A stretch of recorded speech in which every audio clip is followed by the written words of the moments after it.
Okay.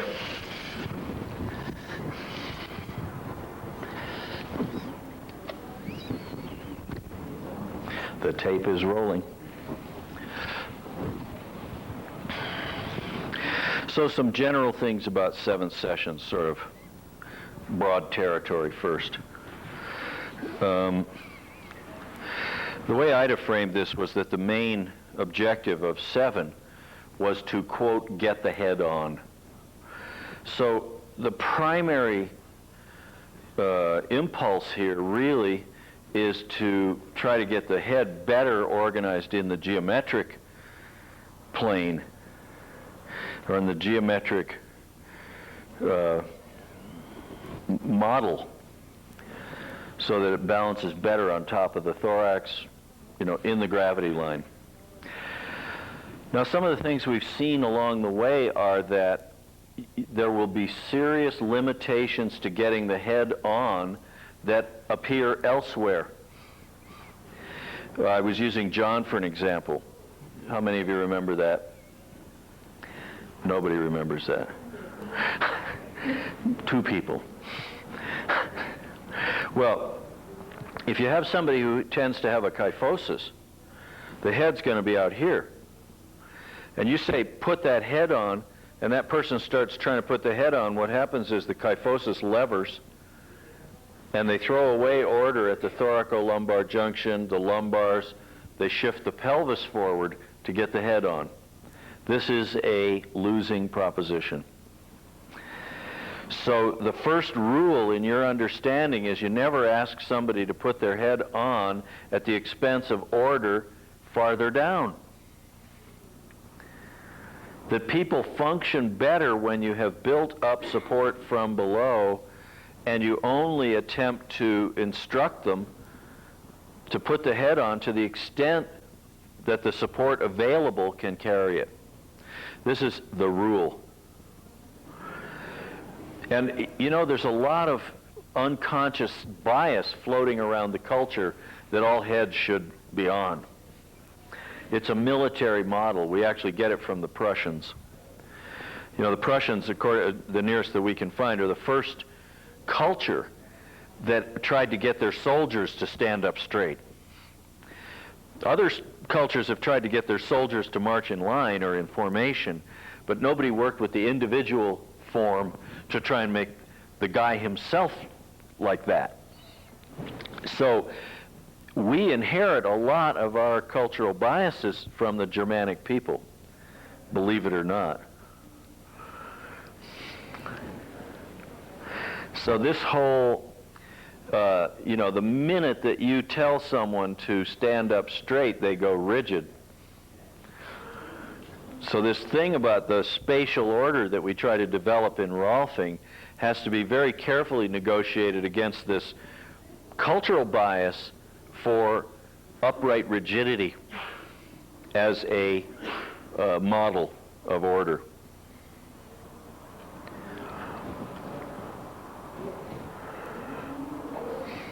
So that's no place more powerful than asking someone to get their head on, or you're attempting to get somebody's head on.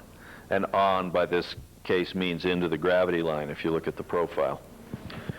So the reason I was talking about 6 being sort of the pole of 7, or the other end of 7, in a sense, the 6th and 7th session are one session broken into 2 parts, is because a lot of the work you're doing in 6 is preparatory in the foundation for being able to bring the head to the highest level of order available.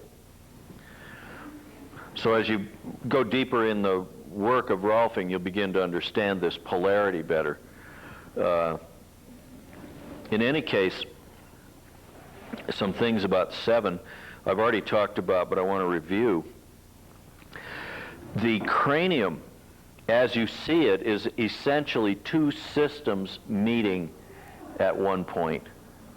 It is the visceral system in the face, and it is the spinal axial system in the vault and the neck, in the back of the neck.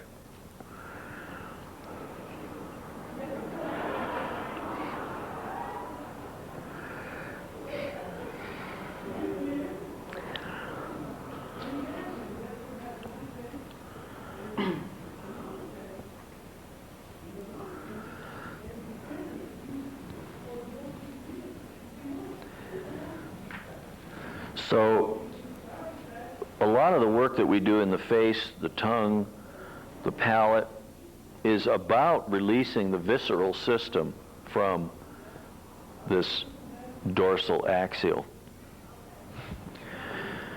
Ida Rolf used to say that faces were a result of necks. And she used the example of Richard Nixon, oddly enough.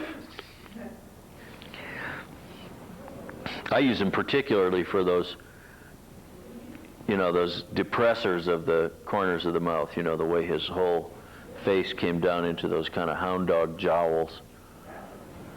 Basset hound. But in any case, that the tendency for deep tension in the neck to reflect into the face was something that Rolf was really concerned with. And she said, you'll never get a neck well organized if the muscles in the mouth and the jaw are tight and are pulling it forward. But oddly enough, if you study the anatomy, you begin to see that the muscles, the only muscles that traverse this territory are the digastrics, which essentially hang this trachea and esophagus in the hyoid bone between the mastoid and the mandible. But that there is a distinct compartment which organizes the visceral tissue anterior to the vertebral bodies and divides the neck in the coronal plane, front back.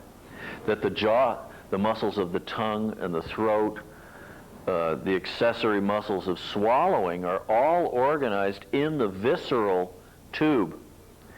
So in this way, I have to say that Rolf was incorrect in her anatomical rationale. That doesn't mean she was wrong in her functional rationale.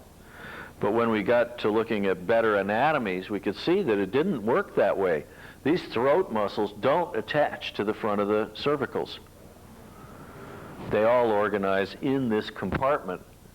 And Netter has such a beautiful series of drawings on this that I recommend that you just spend time just musing on them.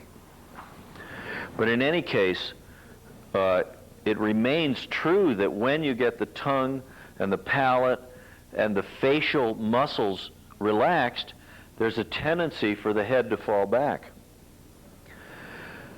And I believe it has much more to do with how we project our charisma than the actual physiologic or anatomical relationships here. The face is where you meet the world. And oddly enough, it's the face and the hand. When I started to study Portuguese, I came across a little booklet which was hand gestures for foreigners doing business in Brazil. And there's a whole catalog. There were like 40 hand gestures. So I found it after I'd been in Brazil about a month, and so I started using all these Brazilian gestures, and all the comprehension went way up. So this little exercise we did yesterday morning of releasing the arms, this has a huge amount to do with how we communicate. And the same thing is true of that work on the tongue. It's not just working on the muscle. It's actually working on communication as it's expressed through the system. Same thing is true with these muscles of facial expression. This is about communication as much as it is about structure.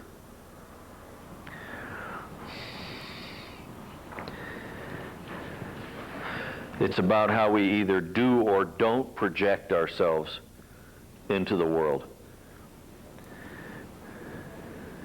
And I have to say that in general, when you start messing around with people's faces, you're going to get some of the most profound emotional responses that are available in the whole Rolfing approach. And not so much, it may be that there are other places, the psoas or the kidneys or the pelvic floor, which are more, where the responses are going to come up kind of as a deep groundswell. But the responses in the face are very immediate.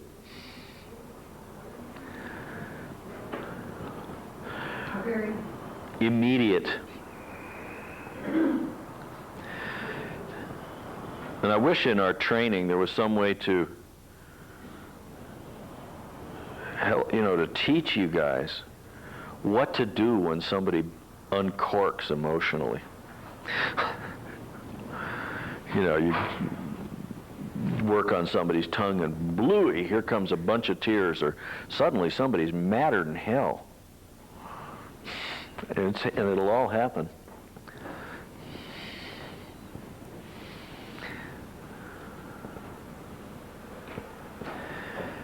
But I think that there are some sort of ground rules, just a couple things I want to mention in this dimension.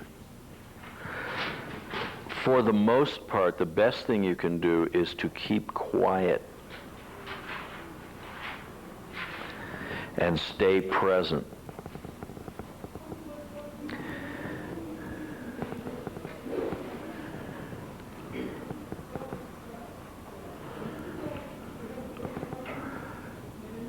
For the most part, you don't need to say what's happening, because what's happening is what's happening.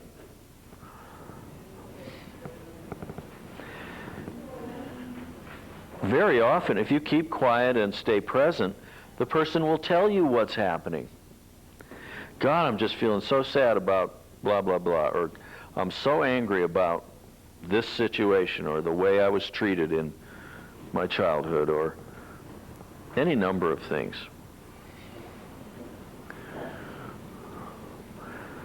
But it's not important for you to know the content. It is important for the person to have their experience. And I will often ask simply for a distinction. Are you weeping or emoting because it hurts, or because of feelings that you're having? And very often it'll help the person make this distinction. Most of the time it's feelings. Most of the time. Once in a while you'll have somebody, you felt it yesterday, you start working around in here, and these are sensitive places. Once in a while you'll have someone weep just because it hurts.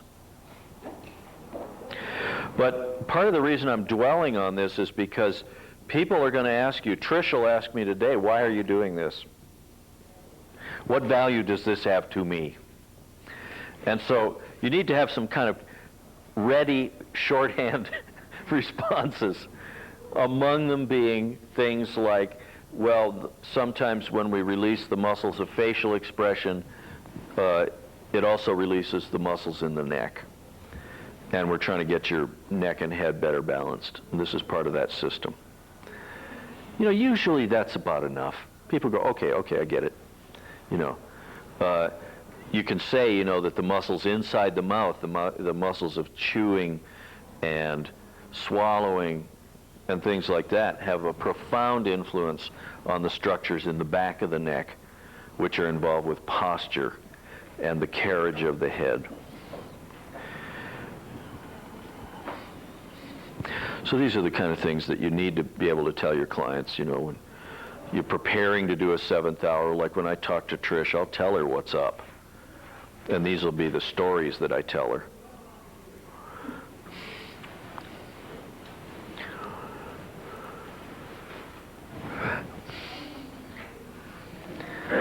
And I tell her that she may have some emotional release, or? I probably won't program her for that. I won't program her for that. I might. You have to be careful. If I tell her she might have some emotional release, her probability of having emotional release may go up or down. Given her particular kind of character, she may go, no way. In which case, there's going to be a jam up.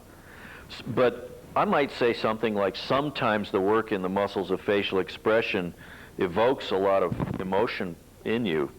And, if that happens, let me know. Or I'll just cover you with the blanket and let you have your experience for a few minutes and sit with you. Being the model in a group like this is really hard to have your spontaneous emotional release just cycle through. So, I don't know. Probably for being a model, I might say something to her about it.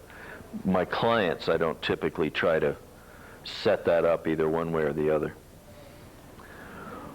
But I do explain to them that the facial expression has a lot to do with head carriage, with the way the personality is projected, and that the muscles, especially of swallowing and chewing, have a lot of influence on the structures of how the neck is organized.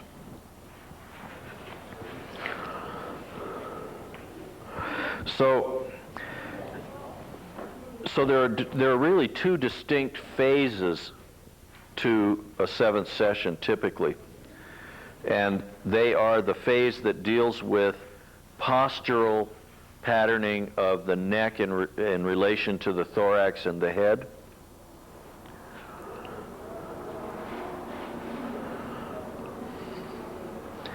And there's the phase that deals with the face and the visceral component of the head.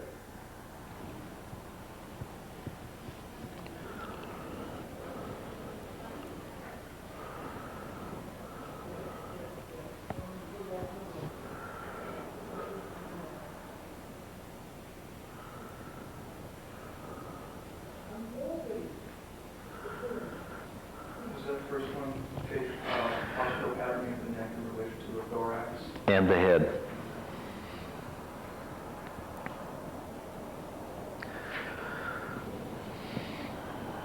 So typically there are a set of, now again, this is how you, this is talking about how you do your body reading prior to starting this session. This again is that set of rules that directs your perception to certain relationships. And to the extent that you follow the sequence, you're going to get coherent data. What I notice in the group, and I sort of had forgotten this about beginning this job, is that the data flow is so high that it's hard to make observations about anything sometimes, just because there's so much information. So I'm emphasizing this sequential set of observations as a way to get information coherently. It doesn't mean that's all that's going on. It means that's what you're supposed to look at. So the first question is, how are the arms influencing the relationship of the neck to the thorax?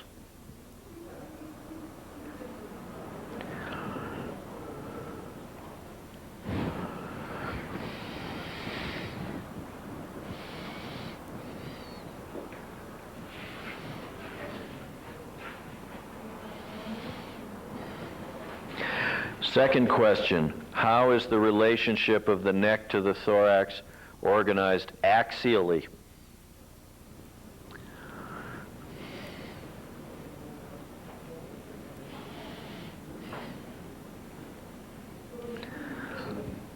How is the relationship of neck-thorax organized in terms of the axial component?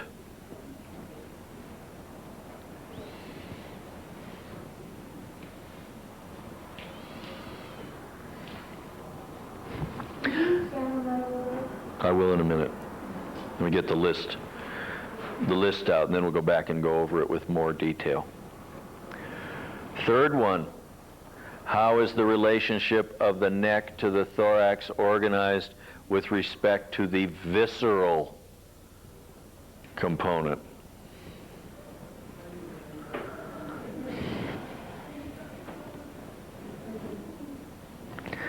And the fourth one is, hold on.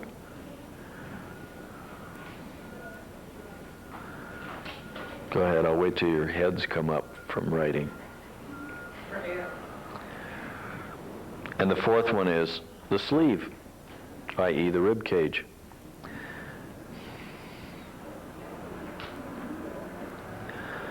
So you have 4 elements of neck thorax.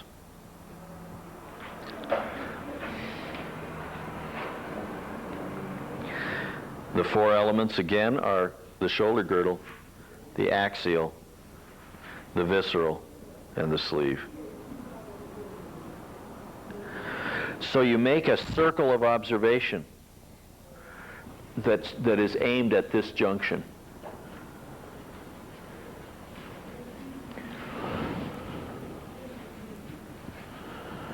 Then you go to the other end, and you're looking at the relationship of the head on the neck, and you make a circle of observations.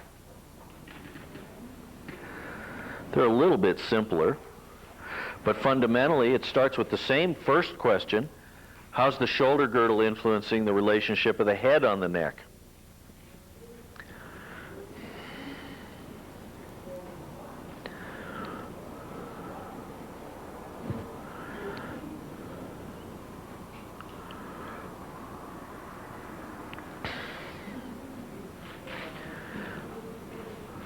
How's the organization directly of the axial and the associated soft tissues to the base of the skull? Well, you're looking at how the neck bones and muscles come together at the occiput. So what's the relationship of the axial component and the associated soft tissues to the organization of head on neck?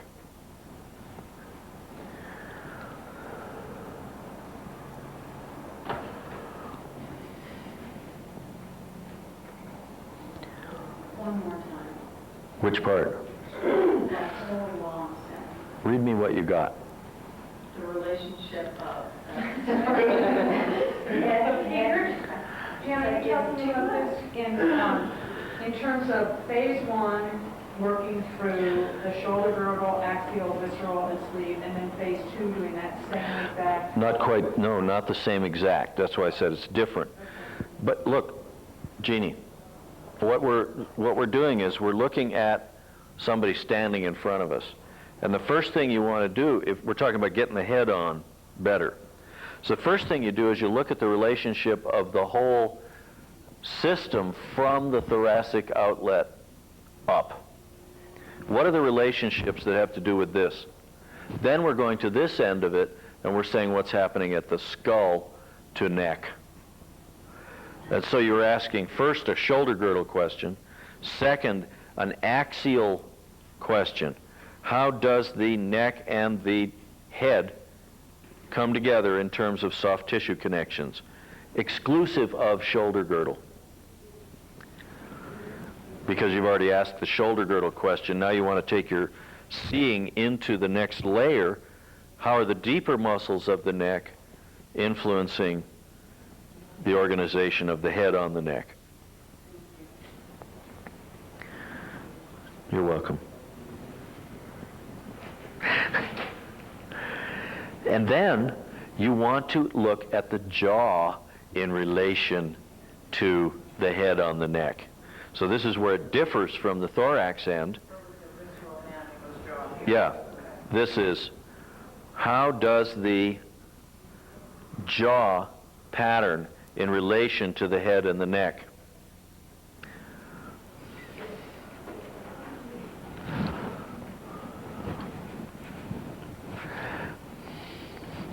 Now you're going to find plenty of jaws that look as though they are directly pulled into the neck, straight back.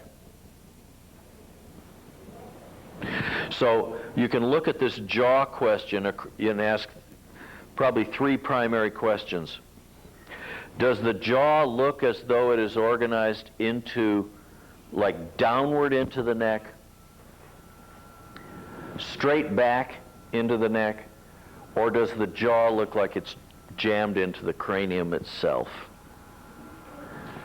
3 primary sort of orientations of the mandible.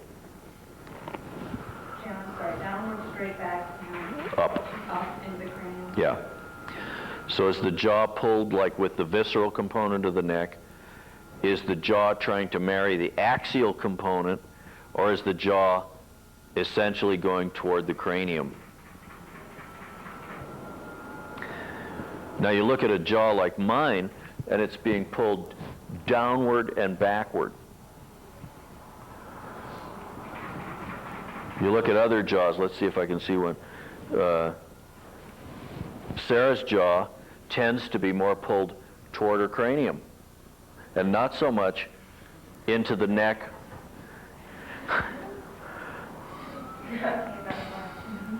Janny's jaws tends to be held with her cranium quite a bit, but also diagonally more back, sort of almost on a line through her ear.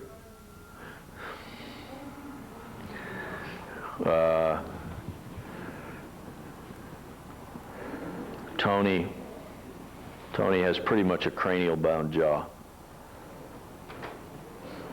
Ruth's jaw is primarily organized to her neck, and not as much upward.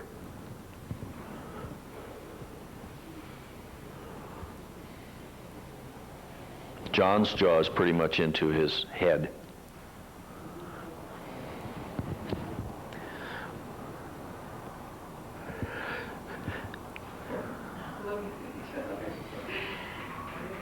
So these are a set of relationships that you make observations around as you go into a seventh hour.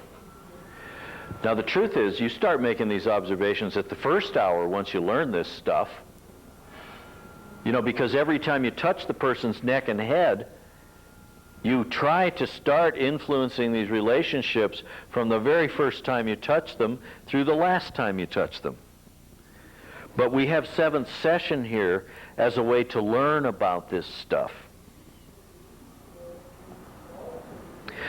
So in the sequence of intervention with the seventh session, let's say that you had determined that the shoulder girdle was very much involved in the way the neck and the thorax came together.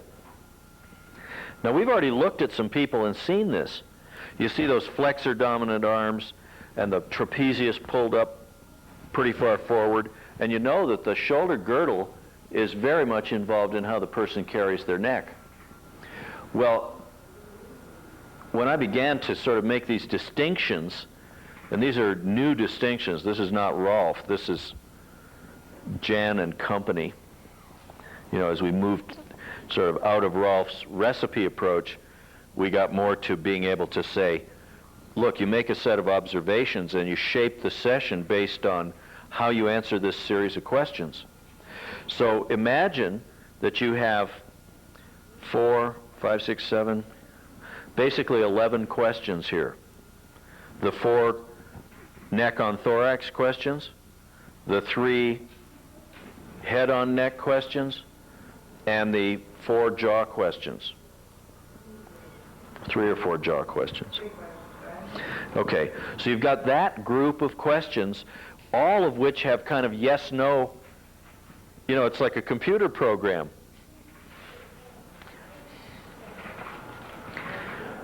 Shoulder girdle on neck, yes, no. Axial on thorax, yes, no. Visceral on thorax, yes, no. So each time you have a yes, no, you have taken a different technical point. So let's say it was yes on shoulder girdle.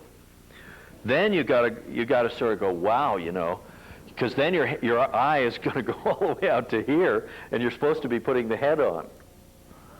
So if you have a strong yes on the first question, chances are, and believe me, you guys are beginners, so this is not fundamentally about what's been going on here, because you have to learn this sort of piece by piece. But if you get to the 7th session and you still have a shoulder girdle that is seriously binding the neck, you've already missed the boat.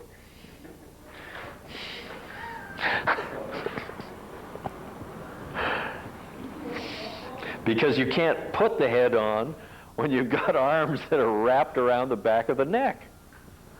But you know, as you get better at the craft, you know that you would have worked on the arms in the 1st session, the 3rd session, the 5th session. You know, you would have been through there at least 3 times. Get to the 7th hour and it still hasn't taken any work. You still see the shoulder girdle stuff in there. Well, at this point, you could, you see, when you get to 8, 9, you have sort of a shoulder girdle, pelvis girdle choice in 8, 9, you know, where to focus the sort of picking up stitches from those previous sessions. You could conceivably do your upper girdle session at the point of 7 and do your head session where 8 is. If you are still looking at arms and shoulders that are tying the neck up in a big way, in terms of the physiology of your client, they're going to get further if you do the whole shoulder girdle job at the 7th session point. And then you know that that's the setup, that's so that your setup for 7 has been 6, 8, 6, 8, 7, rather than 6, 7, 8. Anybody choke on that?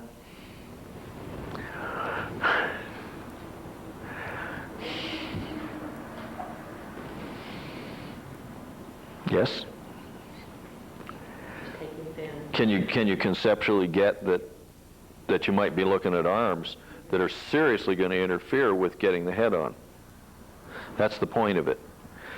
For the purposes of our work today, I want to keep you on the head so that we're all on the same page, but understanding that in the real world there are going to be a few people who the shoulders and arms are going to be the main event for the whole series. But if you see them on your first session and you look at those arms and shoulders and on the neck and you go, oh my God, by the time I get to 7, this is going to be a problem, you better not leave the arms out of the early work. That's what this is really saying. So you go, oh, you know, first session, wow, well, hey, open the breathing. You know, chances are if you're looking at one of those shoulder girdles at 1, you have also looked and said, I bet that shoulder girdle is interfering with the way this person breathes.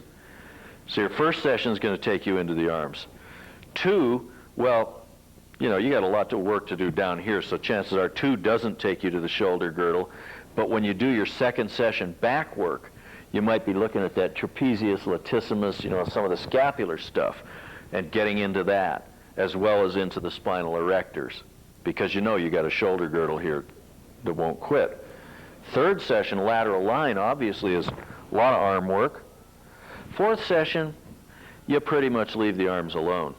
Fifth session, boom, you know, you're back here again. You know, once you've done this stuff, you can carry up around the clavicle and open up ventral shoulder girdle. Sixth session, dorsal work, latissimus, trapezius, chance to touch it. So if you've done this stuff, if you've seen that shoulder girdle from the get-go, you've been into it every time you had a chance. So chances are when you get to 7, you get to do 7. But just to drive the point home, you might get to 7 and go, no, I want one more pass on those arms before I get into the head. Or maybe you balance your 7th session so that it's, you know, 2/3 shoulder girdle, 1/3 neck, and then you come back in 7 and you go around again on the head neck. So, you know, there's some blending of edges here as you get around this shoulder girdle on neck question. But on the other hand, let's say it ain't the shoulder girdle. You get to shoulder girdle, you ask the first question, how are the arms and shoulders influencing the organization of the neck on thorax? And you go, arms and shoulders look pretty good, but God, you know, those lower attachments of the neck, you know, that head's thrust forward like that, but the arms are hanging easy. Oh, then you know that your 7th session begins in the upper back with those long cervical erectors, those splenius, longissimus, and semispinalis, that you're going to want to sit someone perhaps on a bench and get into those cervical erectors as a way to begin to influence the tone of how the person can lift and carry their head. Remember my Mr. Ed drawing from earlier? How that neck is cantilevered from you know, way between the shoulder blades on a quadruped. Well, it's the same situation in a biped. You know, when you're upright, the neck is actually cantilevered down between the shoulder blades around T5 and 6.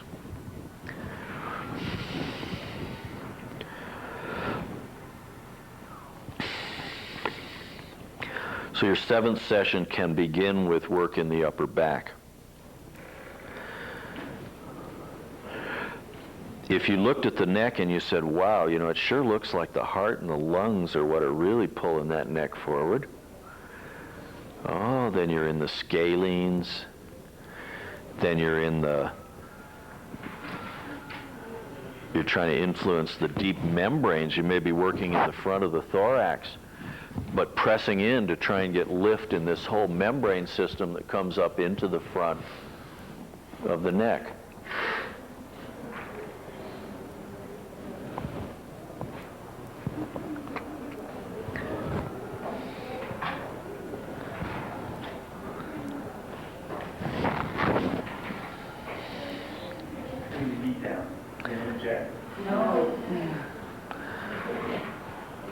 Can you turn my damper down?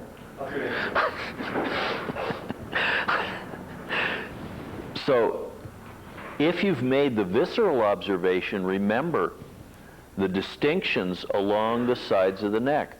That basically behind the transverse processes, you are in the periaxial musculature, but in front of the transverse processes, you are influencing the trachea and the esophagus and all these suspensory tissues. So you may find that if you've made the visceral observation, lots of your work is happening along here in opening the session. So you're going scalenes and getting along the anterior corner of those TPs, and then definitely you are into the floor of the jaw. You are big time into the tongue, into the digastrics, into the mylohyoid, because that's the top of the visceral array.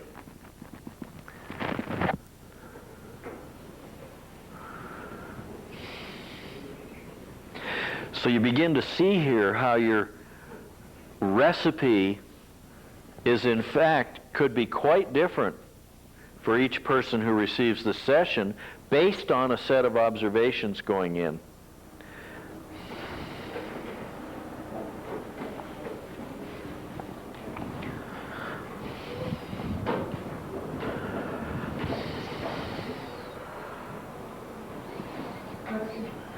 When you talk about the neck being organized by the viscera, are you looking in the anterior part of the neck to see if it seems like it's going to pull forward instead of pushing from the back? Yeah, exactly.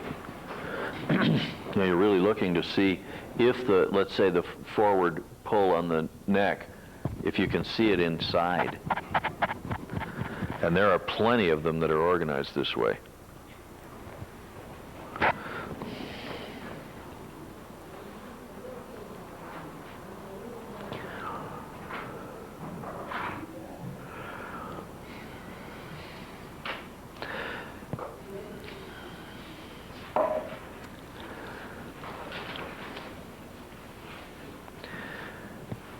And then finally, you know, you may just find necks that are just tight because the back of the neck is tight. Oh, the simple one. You know, in this case, you just work on the muscles in the back of the neck. Fascia, connections, you know, right around here. And you'll see the neck lengthen. So at this point, all your palpation exercises that we've been doing and feeling around in necks come to bear, because you're also going to be concerned with articular competence as you get into this area.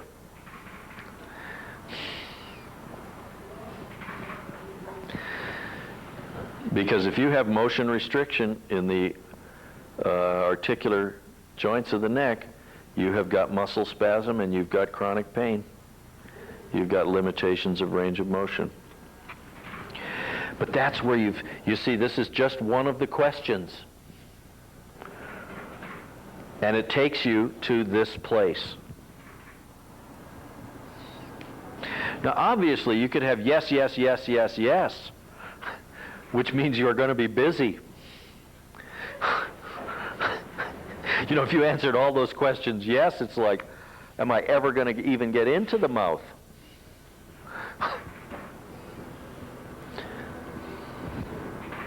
The general rule with mouth work or nose work is that you don't do that until you've exhausted all the other possibilities.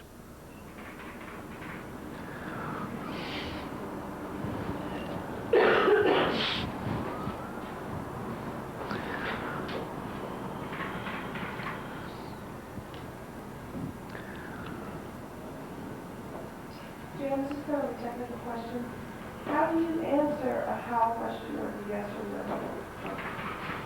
You don't.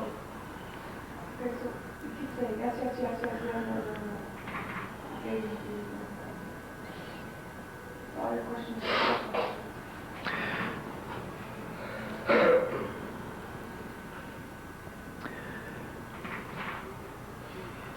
Let me reframe it so it works.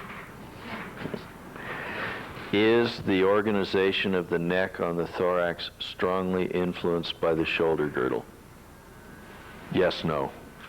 If yes, then how? If no, then eh.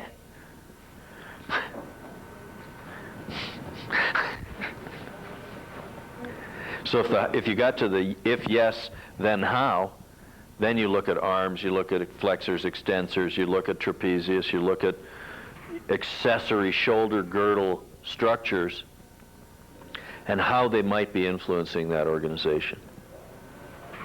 Okay?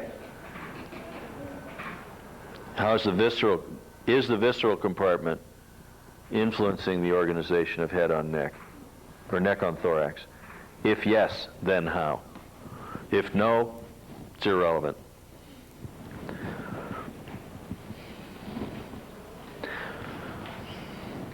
Why did you ask that question? Why not? Never mind, I was just asking you a why question so you'd lie to me. Okay, so we get to the other end of the neck then. We get to the neck on head. And you have the first question is axial on occiput and the associated soft tissues. So this takes you into suboccipital musculature. This takes you into the obliques, the rectus capitis, the splenius capitis, longissimus capitis, you know, the array right around the top. If the shoulder girdle is bearing at the top end, then you've got work to do right on the occiput.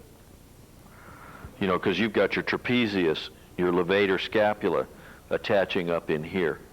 So then, that would be the shoulder girdle part of it. If your shoulder girdle is bearing on the relationship of neck on head, then you've got work at the occiput. You know, you might have the person on their side and be working with your knuckles across the occipital ridges here, or you might have your fingers in there and just be picking at the roots of the trapezius on the skull.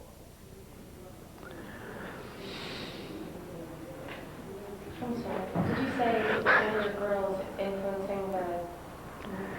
No, we're at the top now. We're at the neck on head.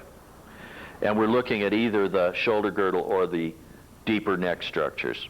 So you're making a distinction between essentially a surface and a deep influence on the patterning of the head on the neck. I'm sorry I wasn't clear. So of your three questions going in at the top, shoulder girdles first, deep axial structures are second, and the third is jaw. This is an overlap of the jaw question. But jaw's plenty influence organization of head on neck.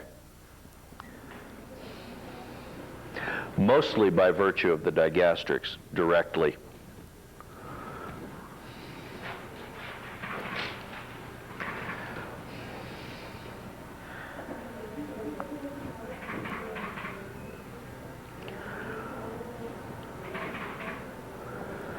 So if you have a shoulder girdle overlay, you're working on the surface. You may be working along the anterior border of the trapezius to get length, tonus improved there. If that first question is true, I can see extension of the traps. Do you have to wait till you palpate to find out after that gastric from the people? Probably you need to get your fingers in. I mean, these are sort of guidelines so that when we stand each other up here, you have a series of questions that you're going to answer that take you out of the sensory, I'm confused. Because I'm confused really means I got too much data here. I can't select. Some of the data you may say I have to guess about that till I get my fingers in. But at least you ask the question, and it directs your perception to a certain place, because these are the elements that this thing is made of.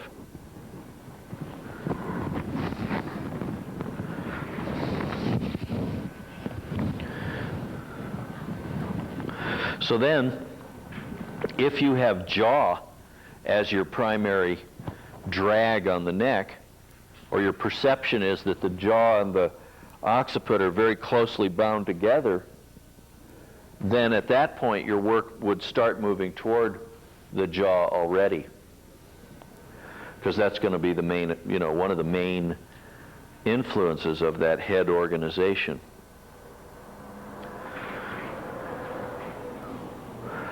So then your perception shifts to Jaw, occiput, would you start at medial versus open neck, or?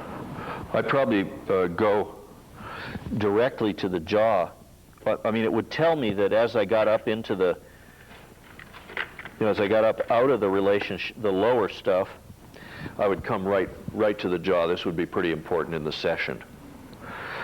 And of course, if you'd make your jaw observation, then you're going to ask the jaw questions. Is the jaw more neck, more occiput, or more vault, as the three sort of primary ways it could be pulled.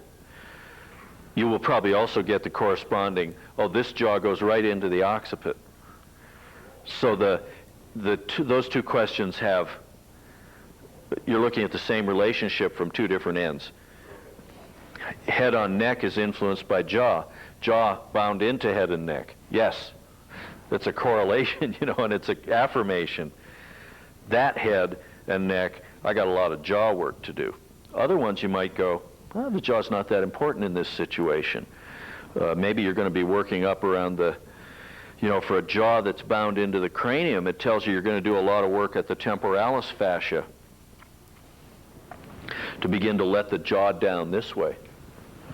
And the temporalis fan is big. So like I used you for an example, but if you see a jaw that looks as though it's pulled diagonally, then it takes you to the more posterior fibers of the temporalis rather than the more vertical ones. So you can kind of use the array of the temporalis fan, draw lines to the jaw and see which way the jaw is pulled, because it may be that will give you clues about where to work on the cranium to release the jaw.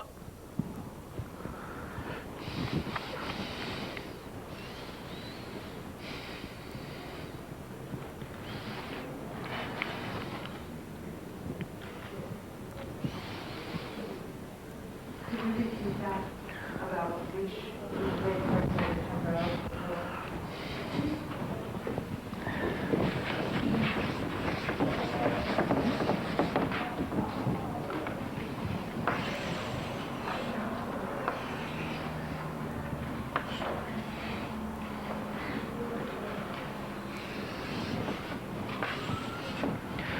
So temporalis, where it attaches on the top of the jaw, is a fan, like this. And depending on how you see the jaw pulled, whether it's mostly toward the upper part of the cranium, whether it's more back here,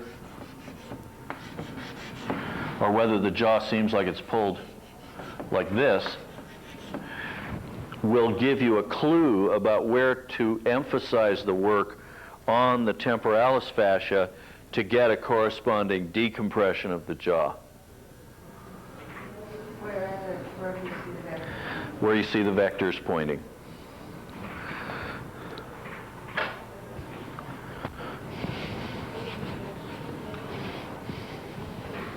Is the temporal just on the temporal vein, or is it across the parietal suture? Pull out Netter and take a look at the arrangement of, I think it's plate 24, 48. 22 on is all the head stuff, so you can just thumb through the whole.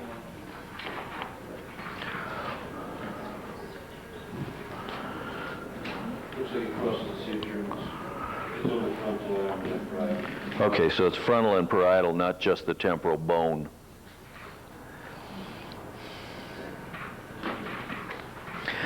Okay, so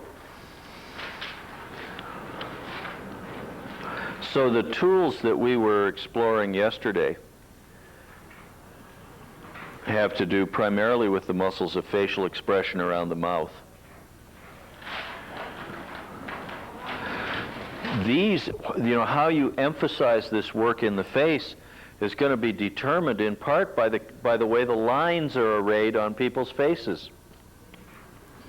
Now you get somebody young who hasn't had enough suffering, you don't have many lines, I mean, life burns itself into faces, and, as you age, the marks of how you live are there, and the ways that we chronically stress are there.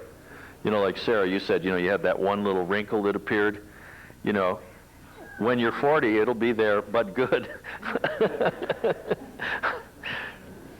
But those lines tell us the story of the chronic facial expression. Remember what I was talking about yesterday with chemistry and facial expression. So the set of the face also tells you something about the emotional habit of the system.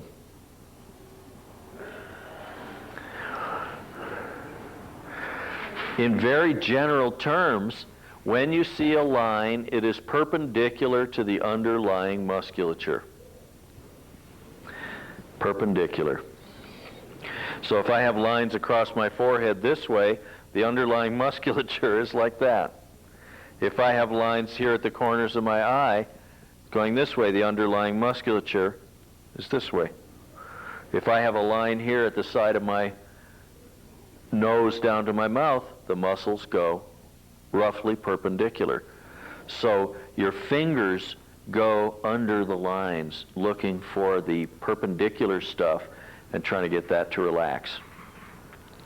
If you know your facial anatomy and you know this rule about the perpendicularity of lines, you can give a damn good facial as a rolfer.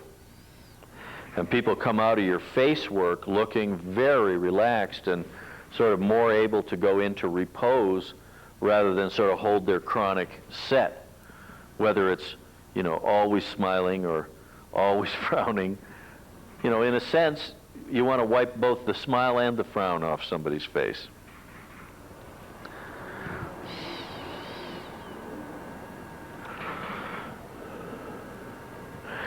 Because repose is an indicator of neutrality, of equilibrium, equanimity. And once again, when your clients say, "Why are you grinding on my face?" These are the kind of stories you can tell them. The chronic facial expression is an indicator of chronic tone of certain kinds of glandular sets, high activity. And it's also a way to bring the whole system more into relaxation by getting the facial expression neutral.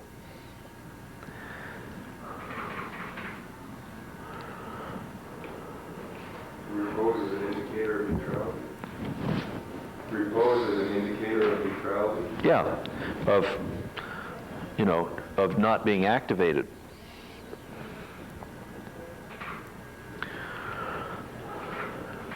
And if you're in repose, you have all the options available. If you're already activated in some way, then your ability to respond is limited by the amount of activation that is your baseline.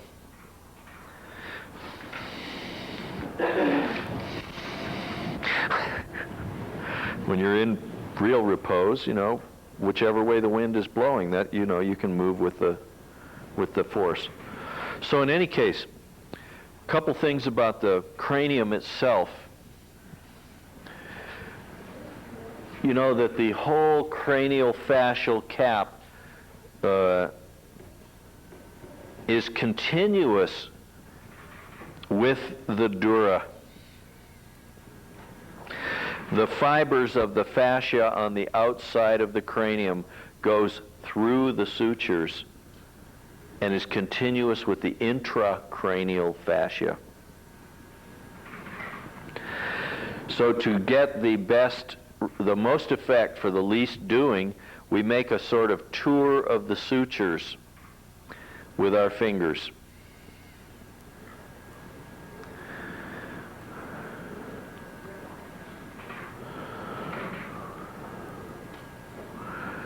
Regardless of your other observations, this is sort of one of your standard approaches.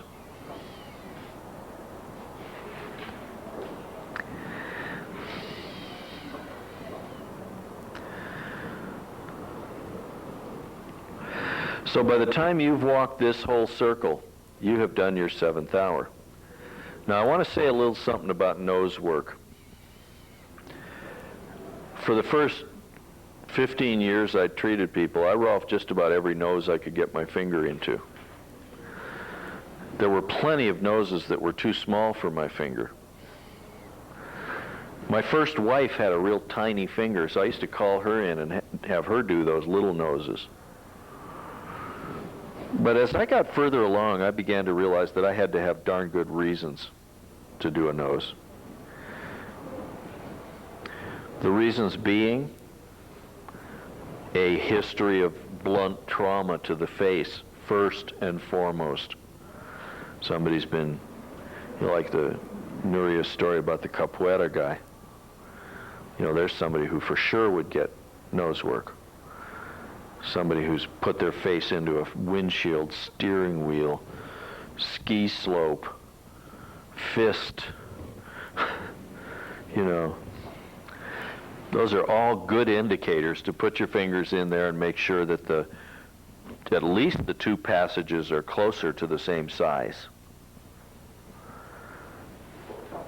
Chronic sinus infections are typically an indication that the sinuses are not free to drain, that the frontal, ethmoid, maxillary, and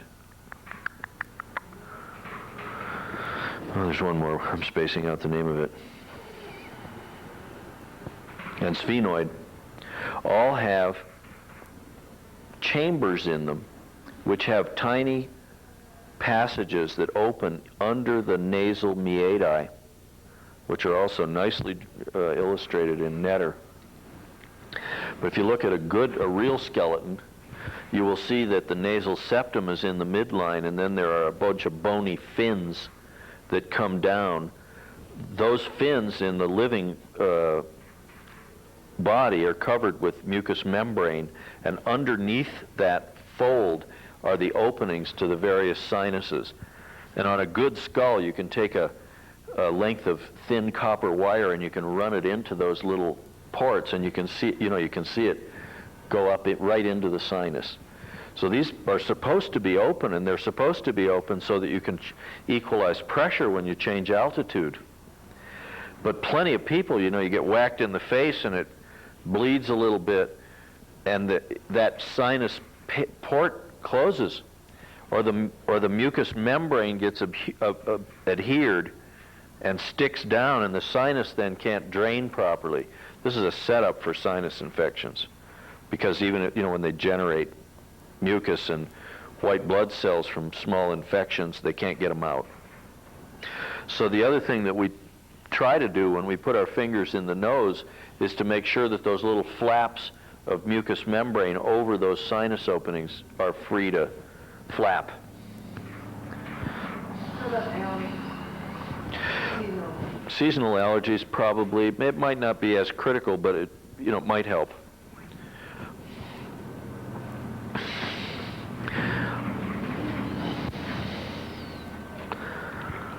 But then, you've got those emotional cases where people will close their noses because they're resisting strong emotion.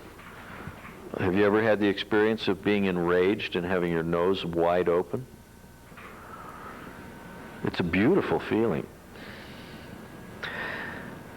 Like an angry bull is the good example of it, But when a human gets really aroused, sexually aroused, angry aroused,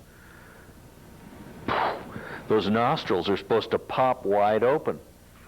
So if you get an individual who resists arousal in whatever form they happen to be tuned not to arouse, you may find that that's manifest right there in the nose. And you go stick your finger in there, get ready for some arousal. I've seen it. Now you may just look at a client and just go, you know what? I ain't gonna do it. I don't want to know what's here. If you have that instinctive feeling, follow it. I wish I could, I look at Trish and I go, there's probably a load in her nose. Her face has a lot of tension in the jaw. I asked her if she had orthodontia. I was trying to figure out, how she got her jaw so imploded in here. And I then would have to ask a similar question about the resistance to arousal that might be showing in her nostrils. So these are the kind of questions that lead you toward nose work. So I'm not sure whether I'll do Trish's nose or not today. I'll have to negotiate with her about it.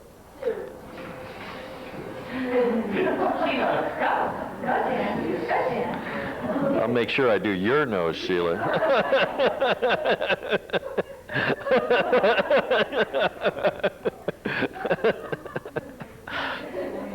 But what I do want to make sure is that while you guys are working with each other, you at least have the experience of it, so you know what it's like.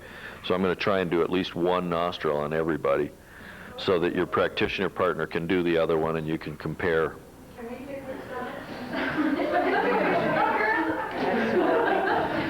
Huh? Mine are small. Yes, Deborah has little fingers. But so there are two very specific things about nose work. I just want to tell them to you while we're here. One is that your little finger is not round.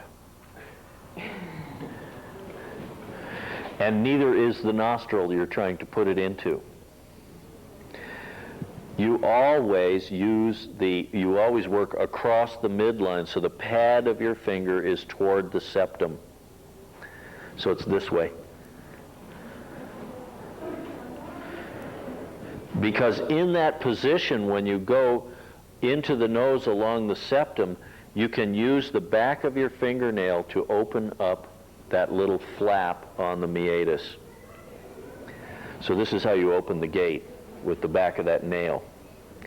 And you will let your pinky nail grow just a little longer for doing noses well. Tim, what did you call that you open? The meatus.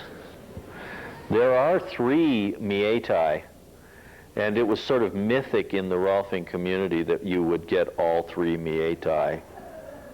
But you ain't going to get all 3 meati unless somebody has a big nose. Because that upper meatus is way up there.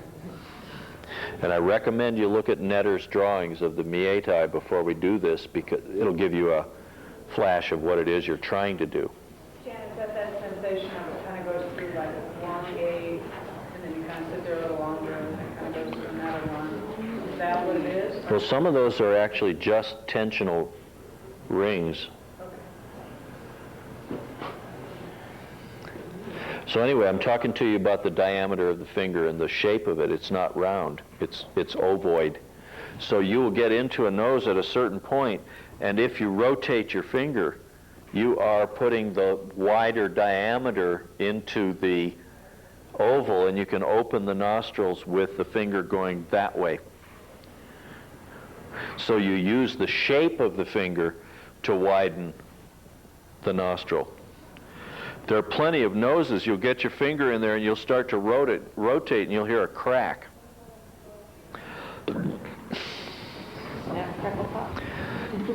Plenty of times you'll go to lift up those little flaps and you'll hear a sound like Velcro. Now and then somebody will get a nosebleed, especially if they have an adhesion that you open, because there may be vascular capillary stuff across the adhesion. Do ask if people have a history of chronic nosebleeds. That might preclude your putting your finger in there. Chances are you're not going to fix it. Jan, doctor told me that I have a huge polyp in my right side, so is that a contraindication? Polyp in a sinus is not a contraindication necessarily, but it may be, in fact, that if the flap where that sinus is supposed to drain is opened, maybe the milieu in which that polyp grows will change and let it shrink.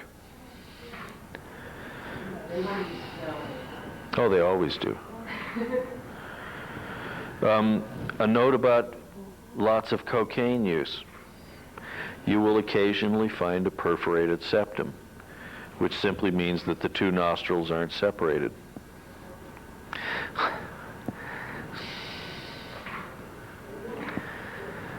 That the caustic activity of the cocaine is simply burned through mucous membrane and bone and left a hole.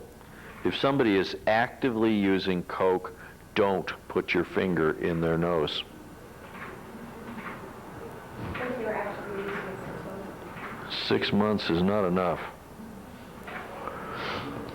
for the healing. So rule of thumb. I don't know, rule of thumb, maybe a year. What about septicizing? Oh, God, surgical, rhinoplasties, septoplasties. If anybody's had surgery on their nose for cosmetic reasons, I basically stay away. If people have had facelifts, where you see those scars behind the ears, be damn careful about your trying to get their cranial fascia nice and loose, because you know what can happen. Bye-bye facelift.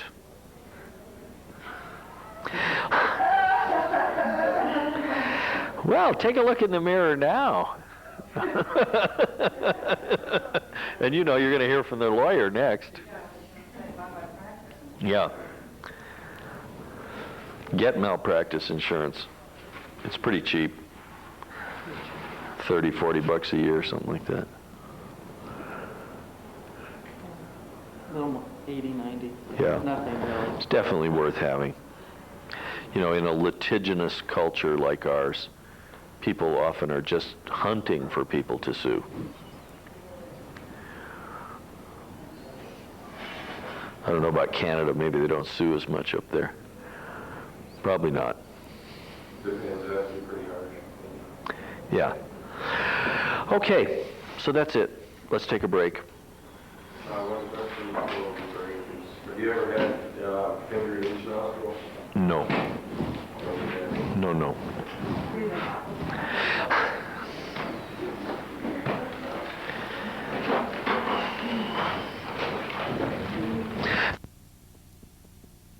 Lateral range of motion, but I think steady improvement.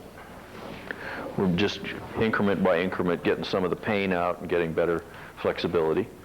So we're going the right way. And I gave her a brief on the work today, and you can see she's completely relaxed. And we collectively determined not to do her nose.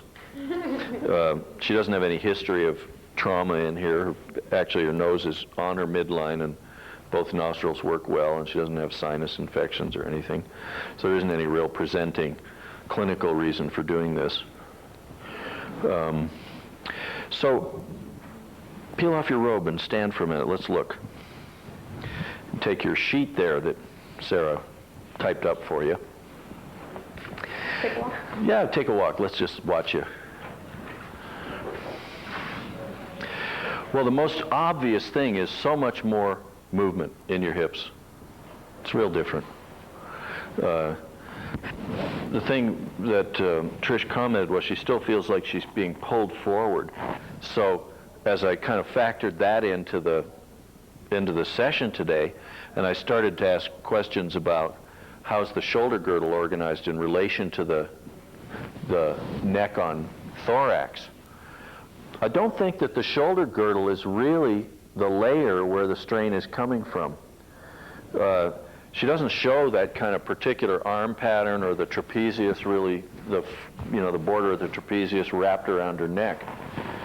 But when I look then about axial, I do think that the axial component into the dorsum, I will have to get into some of those long cervicals that come down mid-dorsal, and there is also some visceral drag coming down through here, which is heart-lung stuff.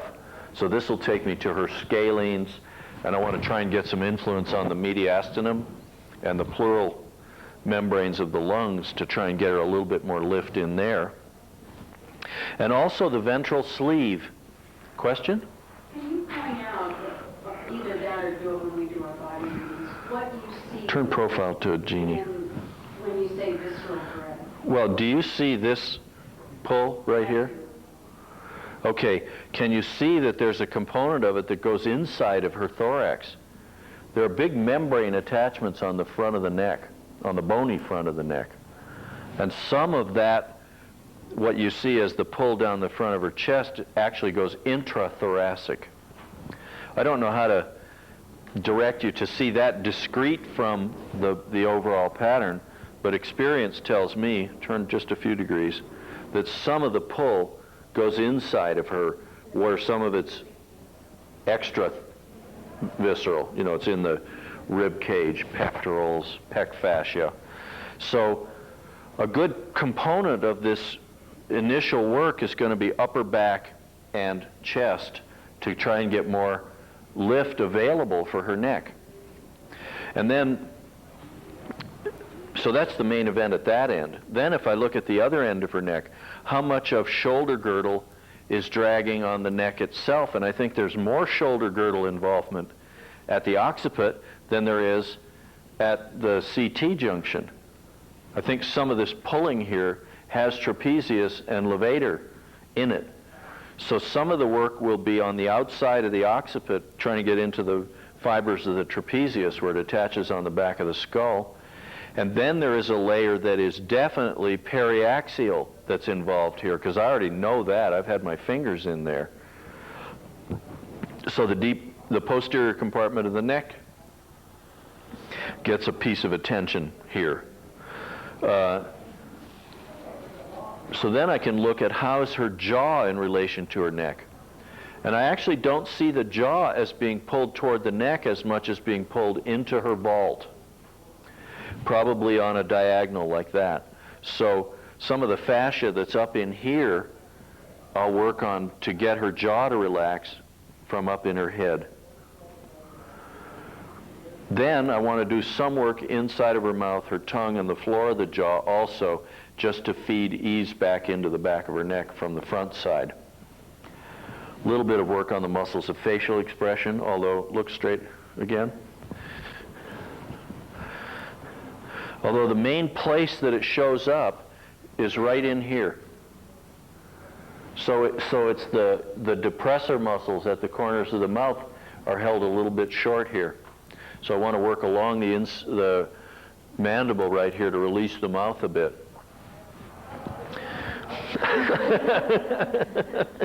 This is a quick facial from Rolfing. And Smile. yeah, and maybe a little bit of work along right around the root of the nose also to get her lip to let go a little bit, fluff her up. And a bit of work on tongue, floor of the jaw, hyoid sling. This is sort of, this hyoid part will really be another part of the visceral line that we worked on, but I'll pick that up when I get to her jaw. So that pretty much outlines the session. Okay, so please lie down.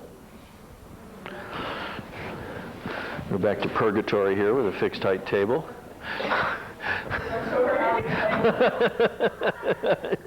Well, it's not quite hell, you know, but...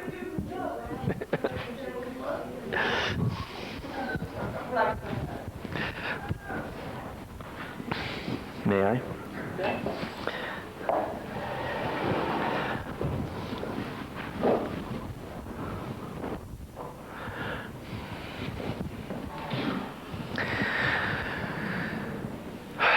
Do you use for a stool that you put this in? Nah, I want to suffer.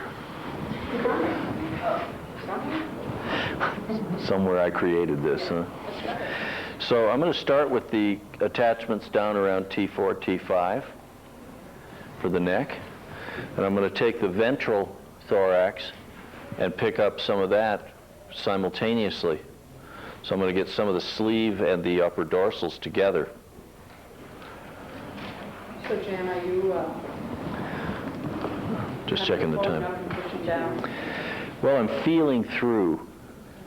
So as I connect my two hands, of course, obviously what's in between are also intrathoracic membranes. So all of those observations come together technically in sort of one move. Are you going, this item? I'm going into mediastinum, if you do it the Latin way, and pericardium and pleura, because you know the heart is attached to the mediastinum.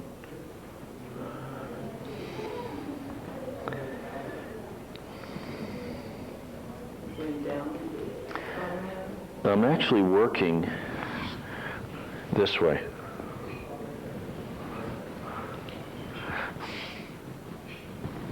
So this hand's hooked into those deep cervical erectors, and I'm playing the membrane and the ventral surface off of that.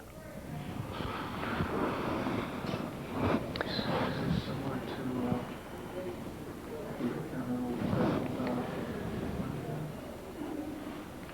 before, where you were sort of putting that vector, that shearing vector, is it the same move or is it less? Did I do this in her fourth session? I'm trying to remember. I remember you did it. I can't remember the exact session now. I often work between two hands through the body, though, Okay. as sort of a way to economize. Right. You used a similar move when you did all the work on Also, the shearing. There we go. yeah. So was the game televised last night? No, of course.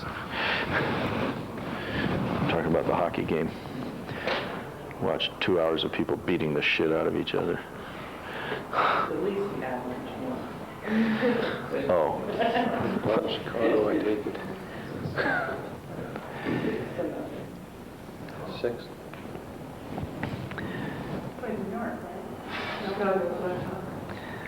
You know, pretty soon they start wearing brass knuckles, you know, weighting the hockey sticks, you know.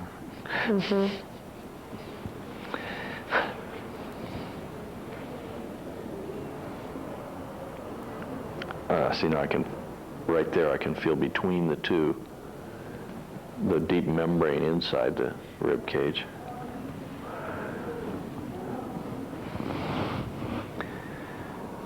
And as I get in here, you know, the thing I've noticed in working with Trish, you know, is that she actually has layers in her body where she is very tough and fibrous.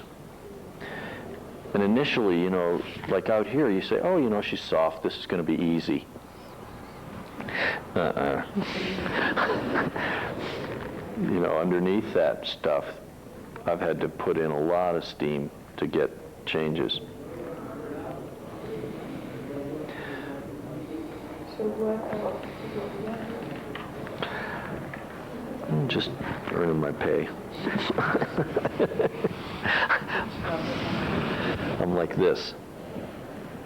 And I'm actually using one hand to back up the other one. This hand is, here's the spine like this. And I'm working right in the spinal groove for the roots of those erectors where they come down like that. And then I'm using this hand to grab a hold and just pulling, kind of stretching that stuff to get it to hydrate and, you know, become better toned. One side at a time. Well, I'm actually kind of slightly strumming across grain. So the fiber lays top to bottom this way, and my pull is on the diagonal across those fibers to try and get them to liven up.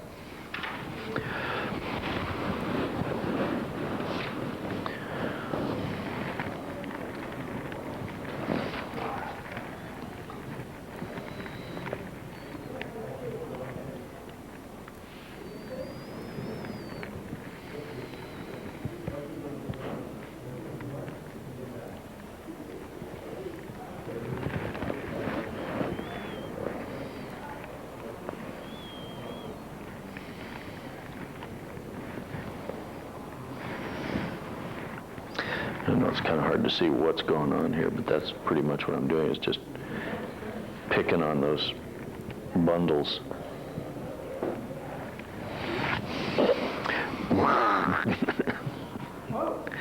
Yeah, see your neck coming up out of there? It's nice.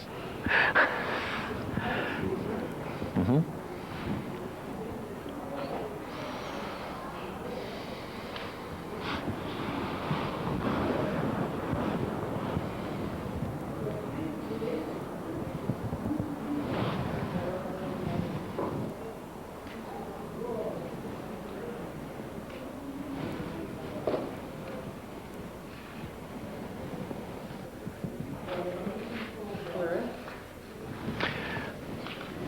Also, dorsal cervical erectors and pleura.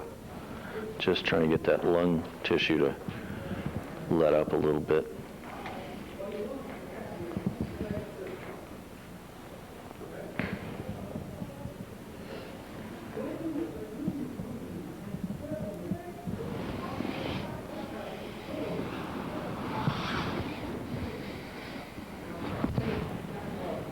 Where's the spine? So you hooked on that side and you're pulling which way? And your other hand's going out.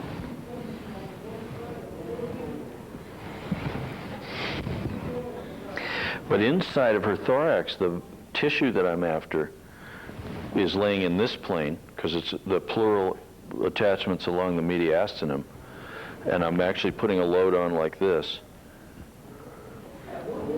and trying to move those membrane tissues in between. So it's like, in a way, I'm doing two completely different operations. One is I'm working back here, and the other one I'm working inside of her rib cage, but I'm doing them at the same time. So it's like a little bit like rubbing your stomach and patting your head at the same time.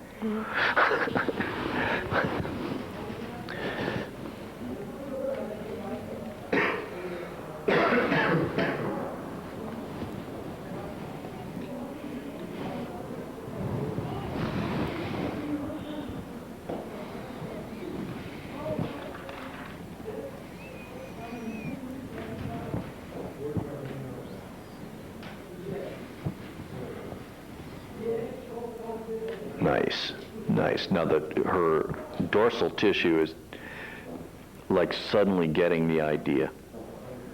So I've been kind of picking at it and pulling and picking and pulling, and all of a sudden everything's letting go. So there's a whole tonification going on. What do you feel when you say it's letting go?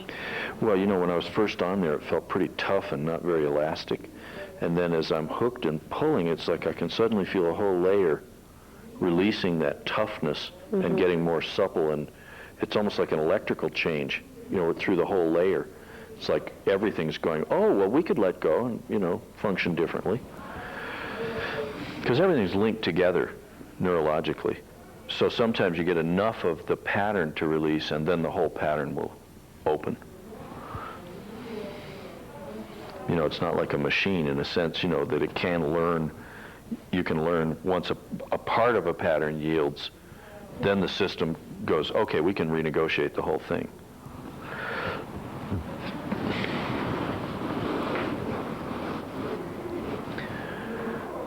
Okay, it's more of the same. This side didn't learn it yet.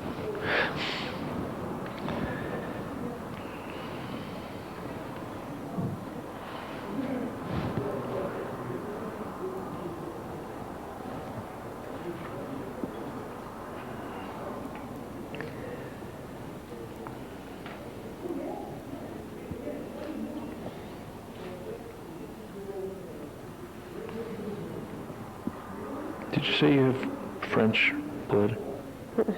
What's your ethnic I don't know. root? You don't know at all? You don't know where you're... Are you adopted? Mm-hmm.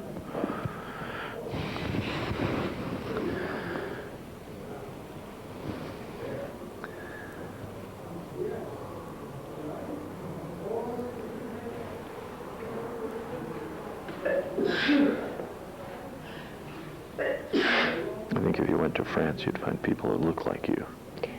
I did go to France, and they did think I was French until Yeah. I said something. Right. You look, you know, a little Gallic, or Gaelic. What did she say? Gallic. She said, I said, you probably, if you went to France, you'd find people who look like you, because I've been to France, and she's, you know, I've seen people that are configured like she is. And she said she went to France, and they thought she was French till she opened her mouth. You know, so the, you know, the look is there, you know. So give her Southern Europe.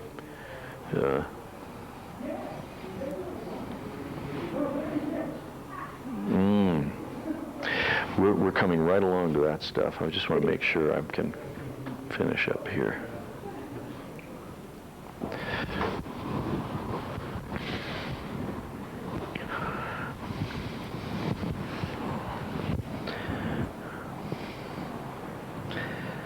So now just this similar to what I was doing in the back. I just want to get the elasticity in these tissues.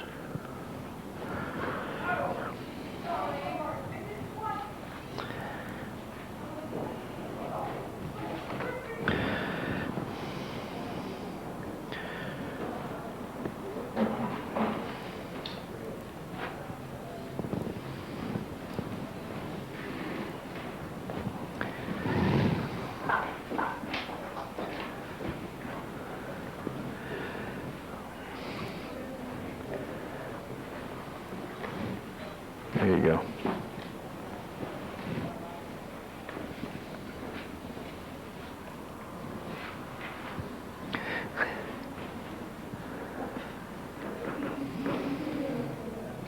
So now I'm trying to get fascia to release that actually runs under the clavicle here and comes up this way. So I'm not interested in the clavicle per se here, but my pressure is to go up to there. That's what I'm looking for.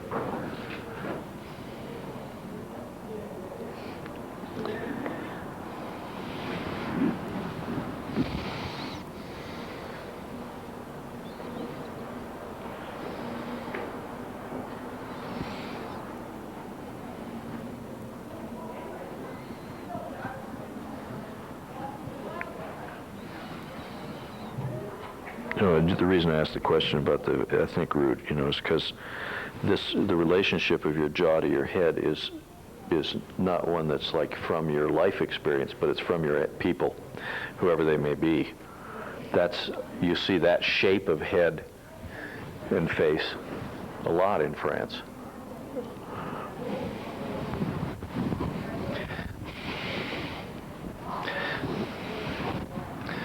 And, you know, making an observation like that might help me figure out, you know, that I'm not trying to change this a whole lot because these are the spots on the leopard, you know. This isn't just accumulated strain. In a sense, it's who you are. Are you talking kind of about the receding jaw a little bit? Yeah, the size of, literally the size of your mandible in relation to the size of your cranium. But not actually the position of the jaw. Not actually the position front They back. wanted to put braces on me to push this out. I think your jaw's just fine. Yeah. Your teeth meet nicely, you know, and Yeah, it's best to leave that alone. that's kind of what I thought too. Yeah. They gave you the option. You got Yeah. to choose. Well, they being the orthodontist Sure. company, gave me the option of not spending $20,000 or spending $20,000 on it. So You did the right thing. I think they want to put braces on everyone. Yeah. Well, you know, it's a quick $5,000. You know, you go any place else but America, you know, and you just see mouths full of crooked teeth. It's amazing.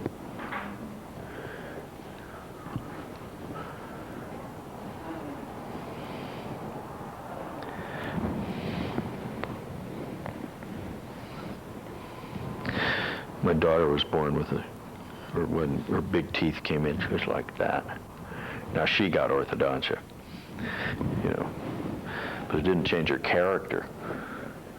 She still has a character like a bulldog. Gee, I wonder where that came from.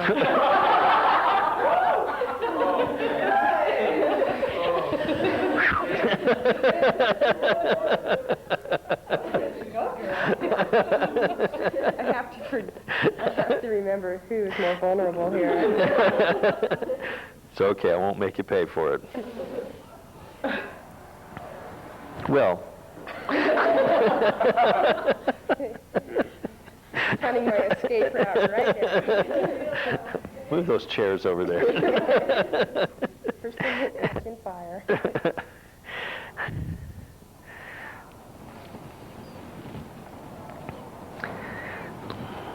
That's good.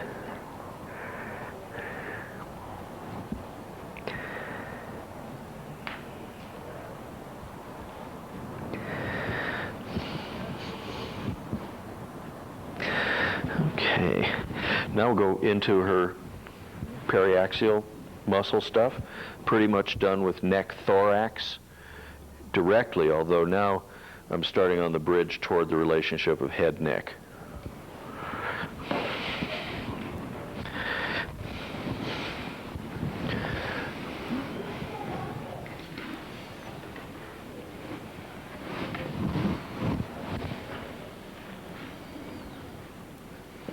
Body position.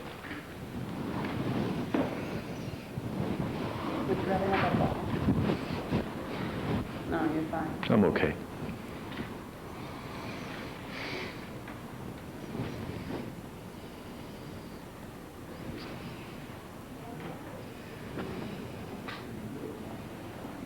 Yeah, see, we've been in here a couple times before, Trish, this stringy stuff. But you know, it's better than before. Yes, it is. Although there's still some tough fibers, the whole neck isn't that way. Now it's parts, you know, little bits are still stringy, but...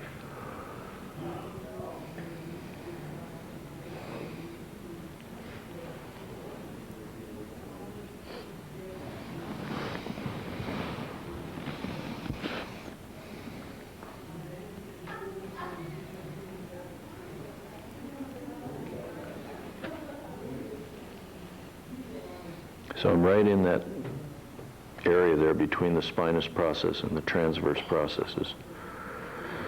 And I'm feeling down deep in her neck into the multifidus, the little intervertebral muscles and ligaments, because this is really where her layer is that's not elastic enough. By now, the musculature is actually doing a lot better, but the deep layer still needs to be opened for better circulation. So because I'm deep, I can't move very far once my fingers are in, and I can't move very fast. So I'm sort of grabbing the layer and stretching on it and then waiting for a response and then moving a little and then moving a little.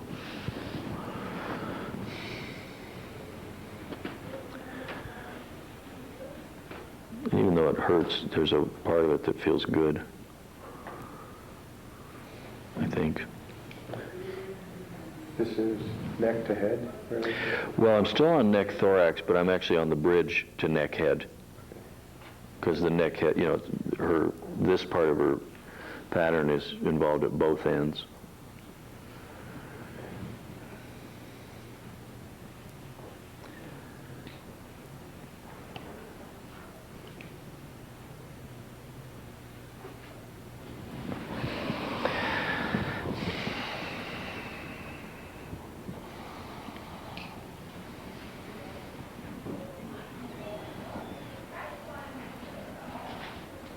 Just letting you cycle for a minute and giving you a break.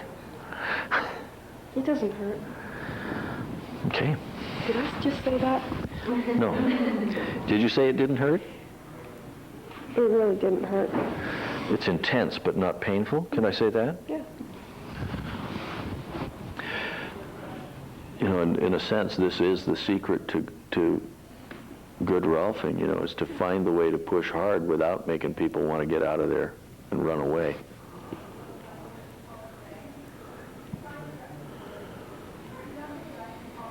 Now that's pretty tight right there. See, that side's looser. So let's see if I can get that to come free.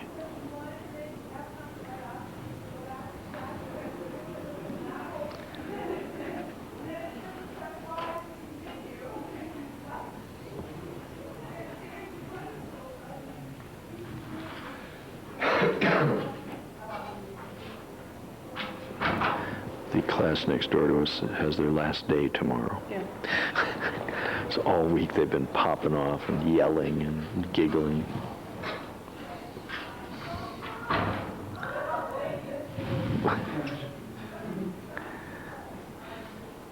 Did you ask them to chill? Yeah. Guess it didn't take, huh? Close it harder. The owner's thing? Owner's manual? Oh, never mind. I thought you were talking about the owner's manual. You there, girlfriend? I was watching TV.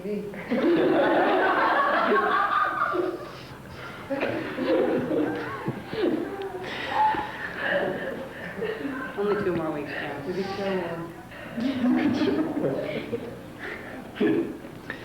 Okay, now you see I've sort of made the transition now. I'm at C3, heading into the relationship between C3 and C2, and now I'm into the head, neck, end. The early part of that was really neck thorax still, but about mid-cervical you sort of cross into this different zone, and I only say it out loud because it does make some difference in how I intention what I'm doing. While I'm down lower, I'm still feeling downward with my fingers from where I'm touching. Here I begin to feel upward. And if you look in your anatomy books, you'll see that those 3 primary cervical erectors, the splenius, the longissimus, and the semispinalis, all have different names for the fibers that reflect from neck to head: splenius capitis, semispinalis capitis, or splenius cervicus, semispinalis cervicus. So there is a transition zone where they actually change direction. And that's the bridge that I've crossed, and I'm on now, heading toward the cranium. So you're bridging neck and head. Yeah. I'm bridging from neck thorax to neck head.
Wiggle that bone unstuck there. Okay, looking good. Now, trapezius fibers on the back of the skull. My fingers are like this. going this way. Right off the midline. Actually, I can almost use my knuckles against each other to get the lateral pull. So my hand gestures like that.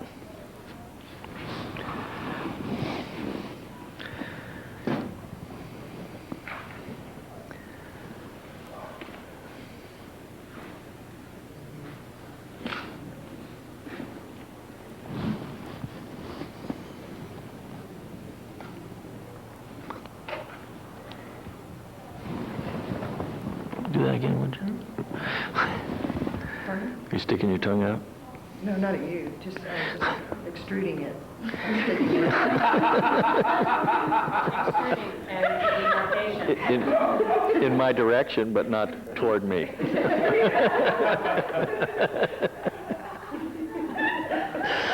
Something got started yesterday with that mouth work. I keep wanting to do that. It's that lizard, it's that reptilian brain, maybe. That's your trapezius on your skull right there.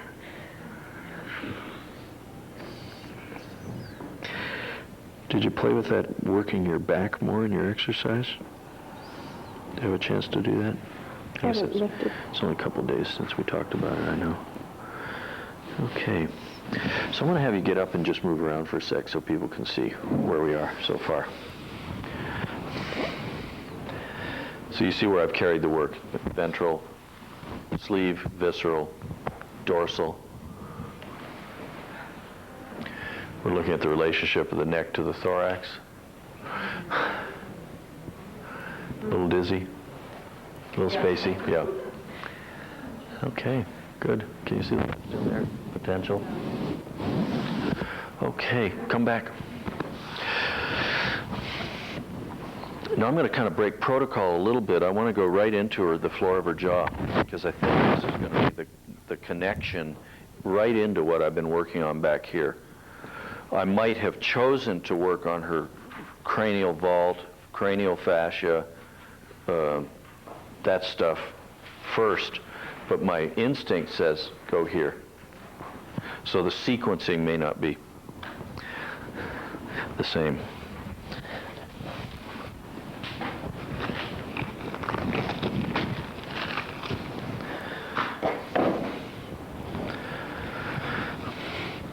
Ed, you're going to have the camera on the other side.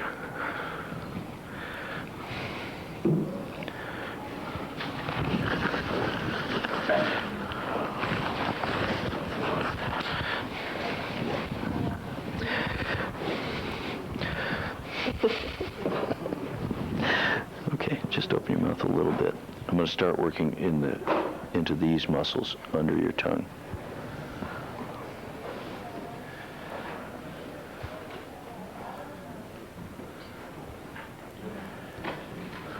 Okay, nice and easy.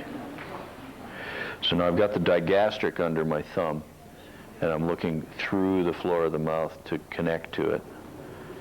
There's the contact, I got it. Now I'm just going to take it backward a little bit.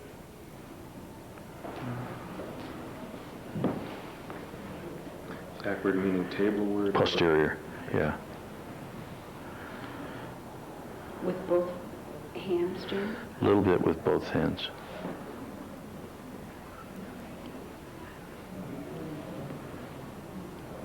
Okay. So you're taking it backwards so the finger on the outside is pushing more toward his throat? How's the discomfort with that? It's okay. Not too bad. Okay. Just brings tears to my eyes and all. But watery eyes, not weeping. I think so. Okay. You let me know if it changes.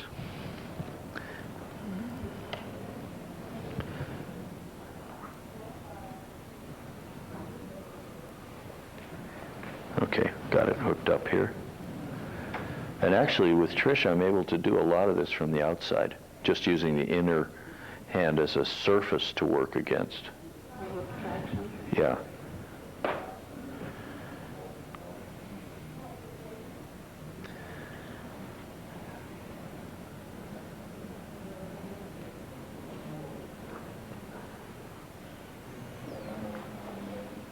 Yeah, there it goes.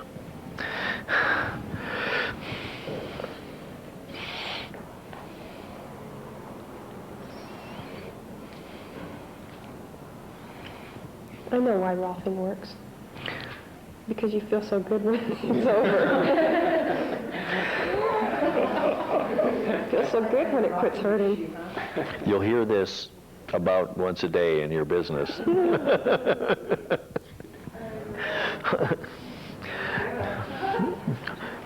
Okay, now this time, instead of being right in the middle, I'm going a little wider to the whole attachment, to the floor of the mouth in that jaw. Same thing here.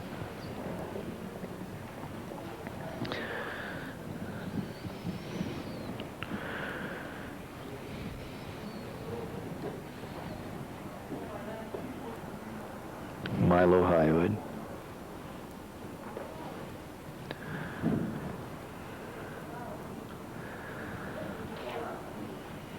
Hang in there, it's working. Just stay with me if you can.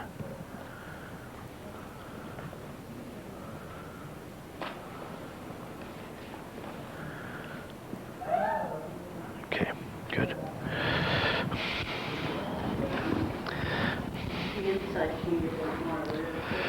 That definitely the inside finger, and then oddly enough, this finger was actually working forward because it felt like if I couldn't go back without, pushing it into her throat, which I don't want to do.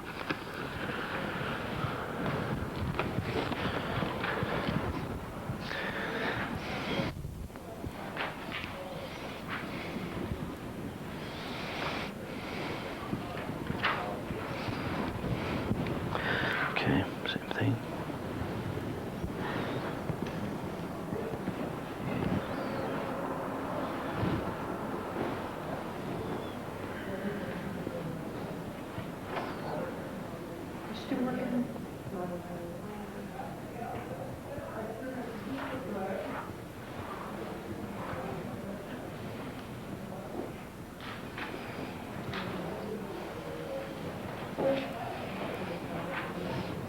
Now there's a lot of grainy tissue down the inside of this line. More on the right? More on the right. Hang in there, Trish. It's moving. I just can't go quick.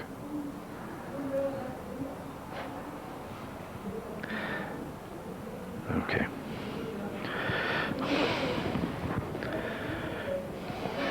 Don't make me smile.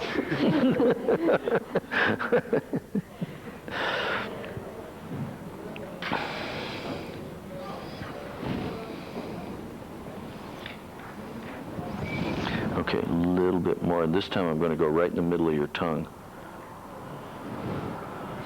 Easy. Let me know, tap like that if I get on your gag reflex.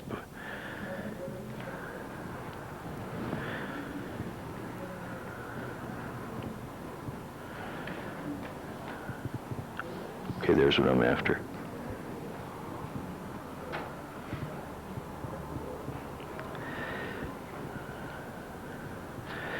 Now what's clear here is that more of the strain runs into the right side under here. And this may be some of what keeps her neck disorganized. Just hang in. You're doing fine. I just can't go quick. Just hang in there. Yeah, it's letting go. That's it. Stay with me. Stay with me. I know it's awful. Almost there. Okay.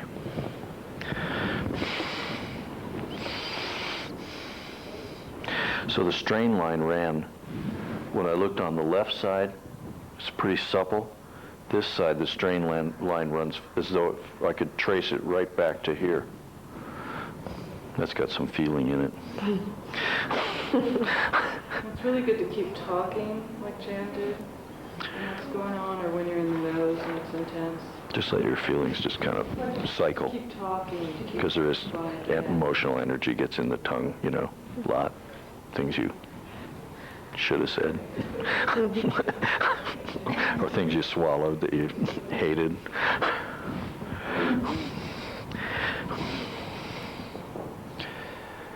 So Trisha's cycling some feeling through there. I'm just letting her work through it a little bit.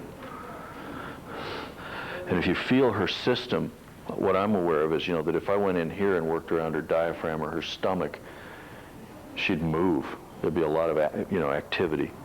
I'm not going to do it.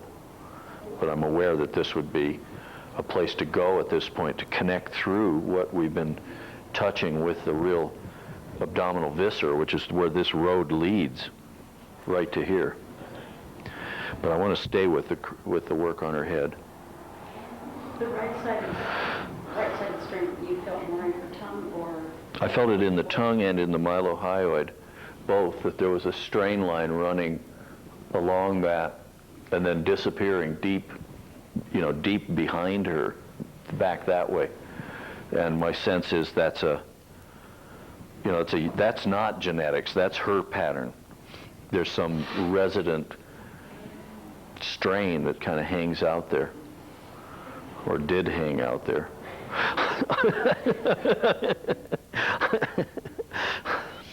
Okay, I'm going to work on your palate a little bit. It won't be as hairy as the softer stuff. So just open up. Let's see. And actually, this is really great because Trish's jaw feels pretty narrow when I get in there. There isn't a lot of room. When I get in her palate, she's wide, pretty open in the palate, which goes with the shape of her cranial vault, which is pretty big. So I'm just going to go down that corner, this side of the palate right here.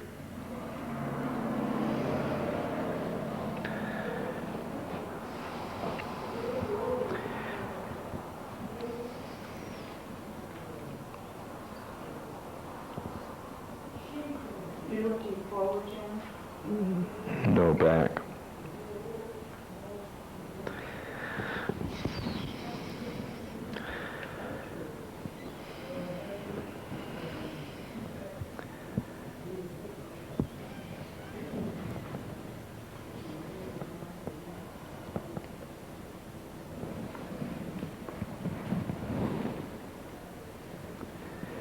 Back up just a little on the focus so you get a little bit broader. And go further away from me, not quite as much telephoto. There. Now you can see the direction because you can see the way my arm's going. Yeah. There. Okay. MS.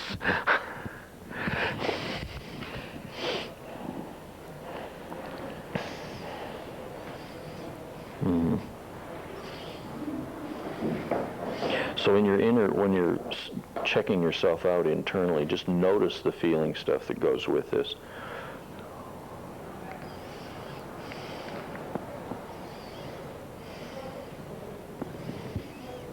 Feel where else in your body it might be connected to. This is just for your own inner map.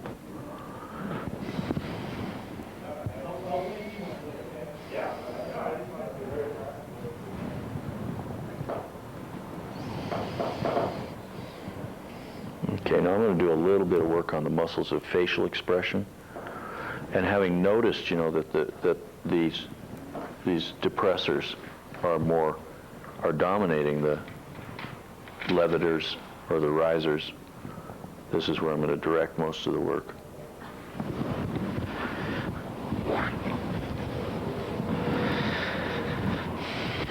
Turn your head toward me just a bit. Okay. Open up. So this is, you can close your teeth. And I usually support right along the edge of the mandible when I do this. And then I try and find those fibers that are involved with that pattern.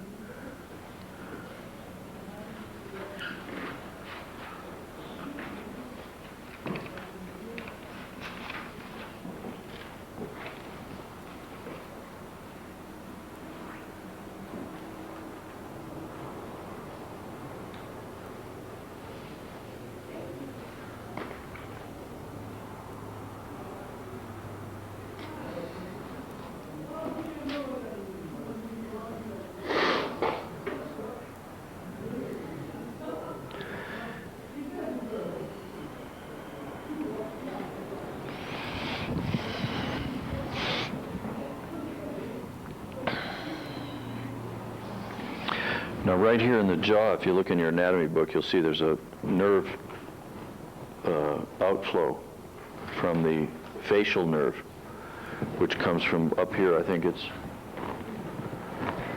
I don't know, the 5th cranial, 6th cranial, comes down, and there's a branch that goes along the inside of the jaw and then comes through the jaw and innervates motor nerves and sensory nerves around this corner of the mouth. You want to be careful when you're working in musculature here not to press that against that foramen, because you don't want to bruise that facial nerve, because the resultant will be numbness or loss of tone.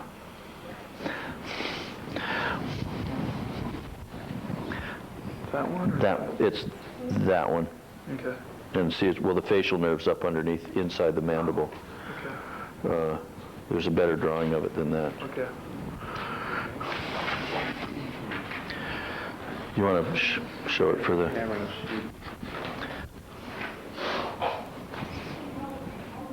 Oh, that's so neat. Mm-hmm. So neat.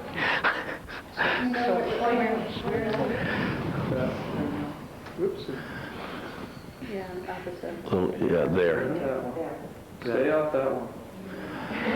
Yeah. There are actually three such nerve outflows. Lay back for a sec, Trish, I'll show.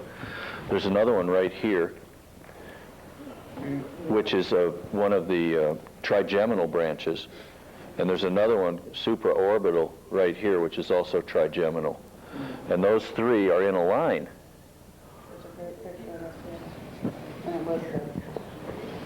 And you don't want to press any of those. You want to watch out right where the nerve comes out of the foramen, because that's where it's vulnerable. Once it's embedded in muscle, you'd have to really work to hurt it. Mm-hmm. But where it comes out of the foramen, you have to be careful not to pinch it against bone, because that's where you can bruise it or tear it. And if you do that, you'll hate it, and so will your client. Okay, same thing on this side. Let me get inside there a little better. Okay. Turn your head to me just a bit. Yeah, and there's a lot of grainy tissue along here. Are you pressing into the jaw or against the skin? I'm actually pushing like on a curve like this, away from the bone. Okay. But I'm using this hand to support her jaw and to keep her, so I don't just distort everything while I do it. So you can feel the foramen where that nerve comes out? I'm actually trying not to feel it, although I could. You can touch it in yourself. Or take a look at the bones and see where it comes out.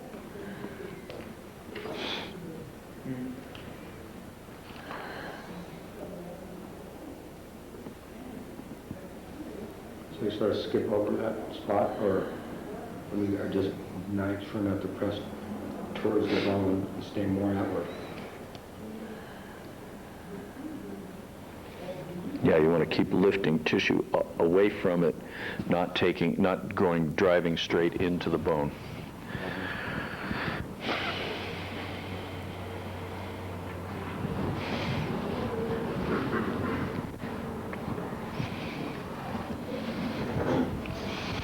Okay, a little bit more of this, just a bit.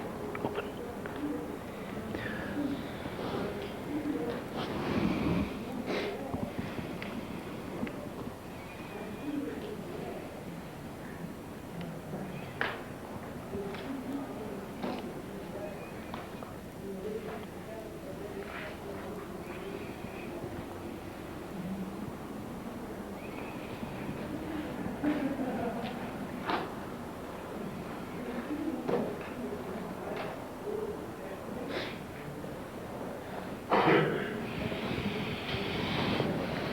Other side.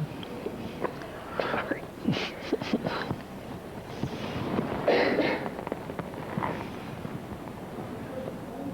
So now I'm just following fascial lines here where those pulls create kind of like thickenings in the layers. There it is right there.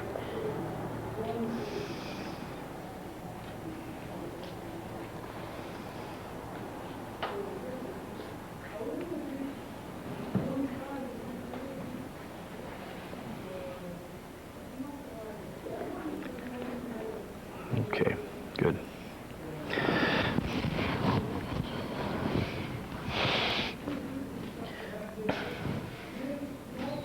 got that inner mouth work pretty much there. Now, I'm not going to work along the zygo and the masseter because I don't think that's where the main event is. Now I want to get out here and work in the cranial vault, then go back into her neck some more. So I'm done inside your mouth.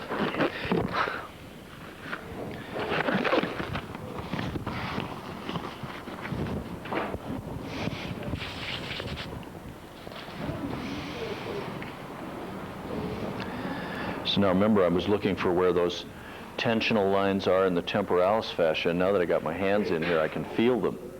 They're like a bunch of little guitar strings sort of laying in the muscle belly along here. So this is the stuff I want to say hello to.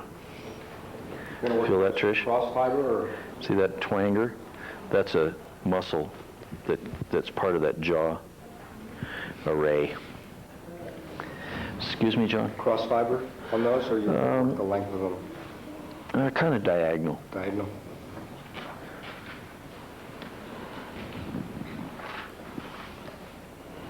Yeah, you better.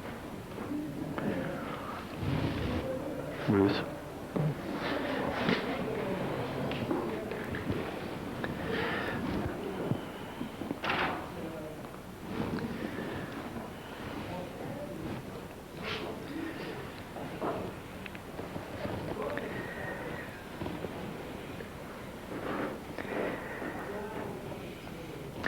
It's really beautiful the way these are. It's exactly like I said.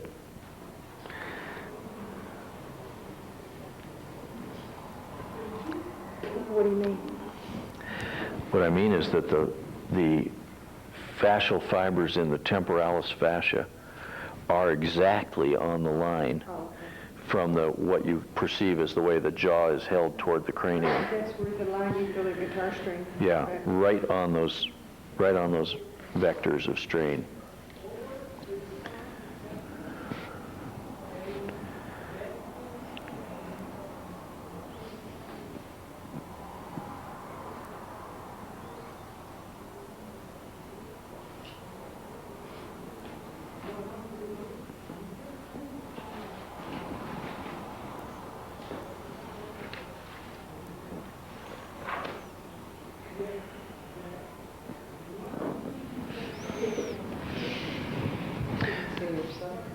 Did she? Did you get a look in the monitor there? Mm-hmm.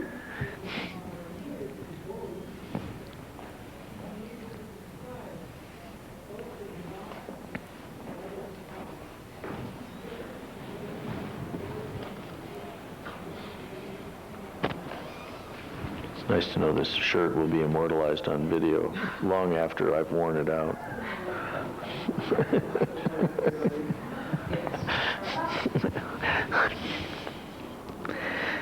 Someday Trish will be able to look at this video and go, there I was once.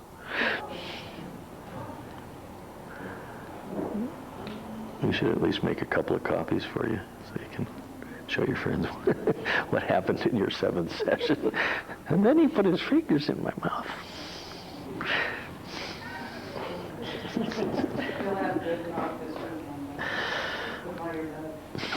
There we go. That's good.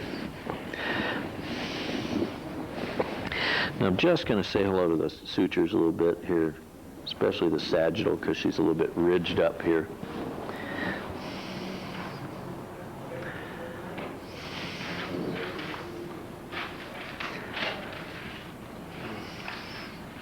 Now you see how she made herself comfortable and secure in her body language, kind of snuggled in. I am not about to tell her to straighten out and lay inner lines.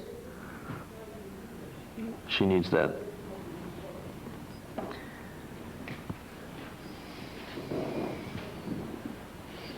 So I'm working just right on that sagittal suture like this, just stretching the fascia on the suture.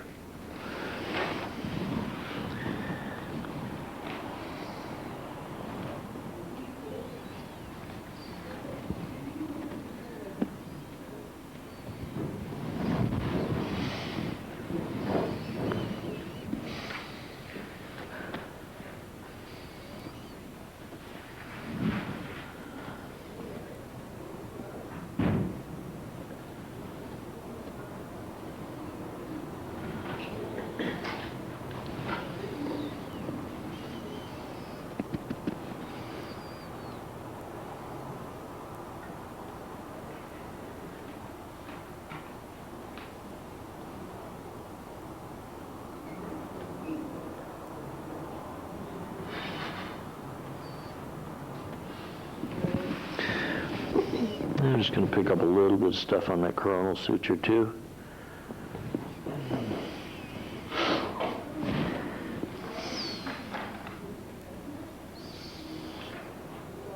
Sometimes you do a little picking on these sutures and those cranial plates just start to float. It's really neat.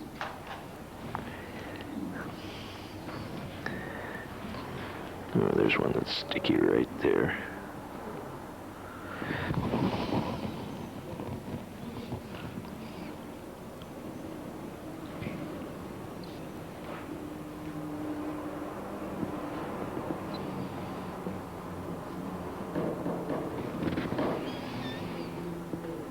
Okay. I'll go down here and look at that intersection of that whole temporal, occipital, parietal, you know, this little 3-point corner here. It's a really good place to kind of grab the fascia and sort of the back of the tentorium inside the cranium.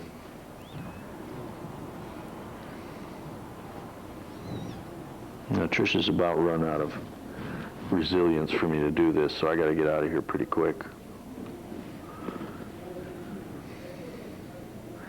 And particularly with work on the head, you cannot, you know, hang around and be perfectionistic, because people will hate you.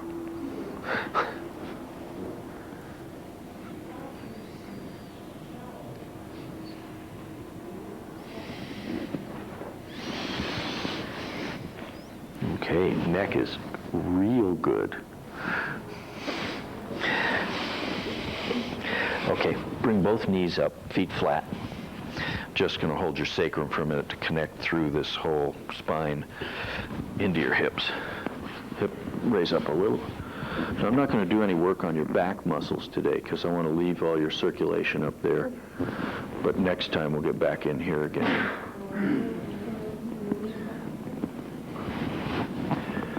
But I am just kind of stretching out between the bones of her spine a little bit. Keep decompressing her in here.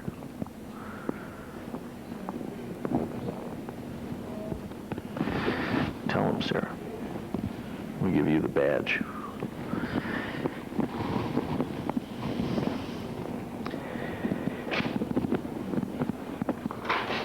Okay, very good. Okay, ma'am. So stretch yourself out, take a little walk.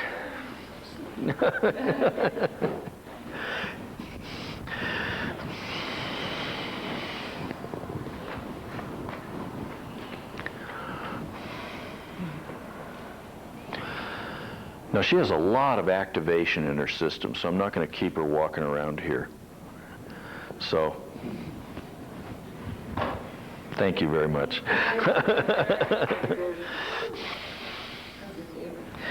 Be careful driving. You're you're out there a bit. Yeah, maybe walk around a little before you get in the car. Okay, thanks. See you next week.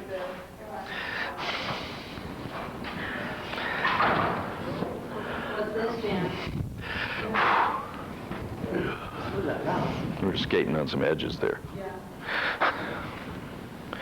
When I was in the floor of her mouth, she really wanted to let it rip. She has a lot of, and she's really working to contain it. Not compress, but in a sense, what it felt like to me was that she was distributing it through her field rather than giving it the exit channel to just go. But there's a lot of personal stuff in there. So it's hard when you're the one. It's not a place where it's really safe and comfortable to let that out. Any questions or anything about that? When you were working, making the distinction between fiber direction and the neck changing to C3, I had the impression, and before that you were working in between spinous process and transit process, and then I, had the feeling you were generally working in a chevron going up and you were working in those switches. And then you did that sort of knuckle out thing above C3. Mm-hmm. Could you say a little more about the difference between the direction you're using, below C3 and above? Well, you remember when I said it's really as much intention as anything. That, you know, when I was below C3, I was really feeling my work going in between her shoulder blades. And as I crossed, I actually felt the change before I cognitively said to myself, why is this different here? And then I realized, because now my work's going toward the occiput.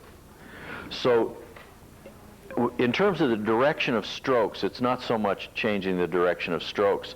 It's knowing that you have moved into fibers that lay differently and where the release is going to go toward. Neck, thorax intentions, were they in upward to the occiput direction, or were they downward? I think in general, down the back, up the front would be my tissue direction, or the way I want things to go. There were times when I was down underneath there where I was actually pulling upward, but I have this hand here to sort of keep it from going that way. You know, I didn't want to shift her down the front, but I had to pull up on the tissues. But I was sort of pulling, if the tissues were laying like that toward the spine, my direction was like that, along them, so almost parallel the grain. So that was a deep spot. Yeah, and it was real deep, kind of picking at gristle, getting right into the attachments where things had deteriorated and were kind of fibrous, and pulling on that stuff to evoke circulatory activity, get her better tone.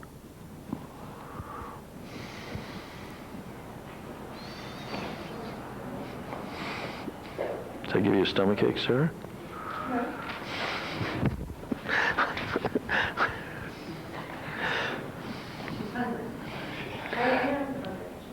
Okay, so let's take 20 minutes, get a little snack, then get back in and get the table set up.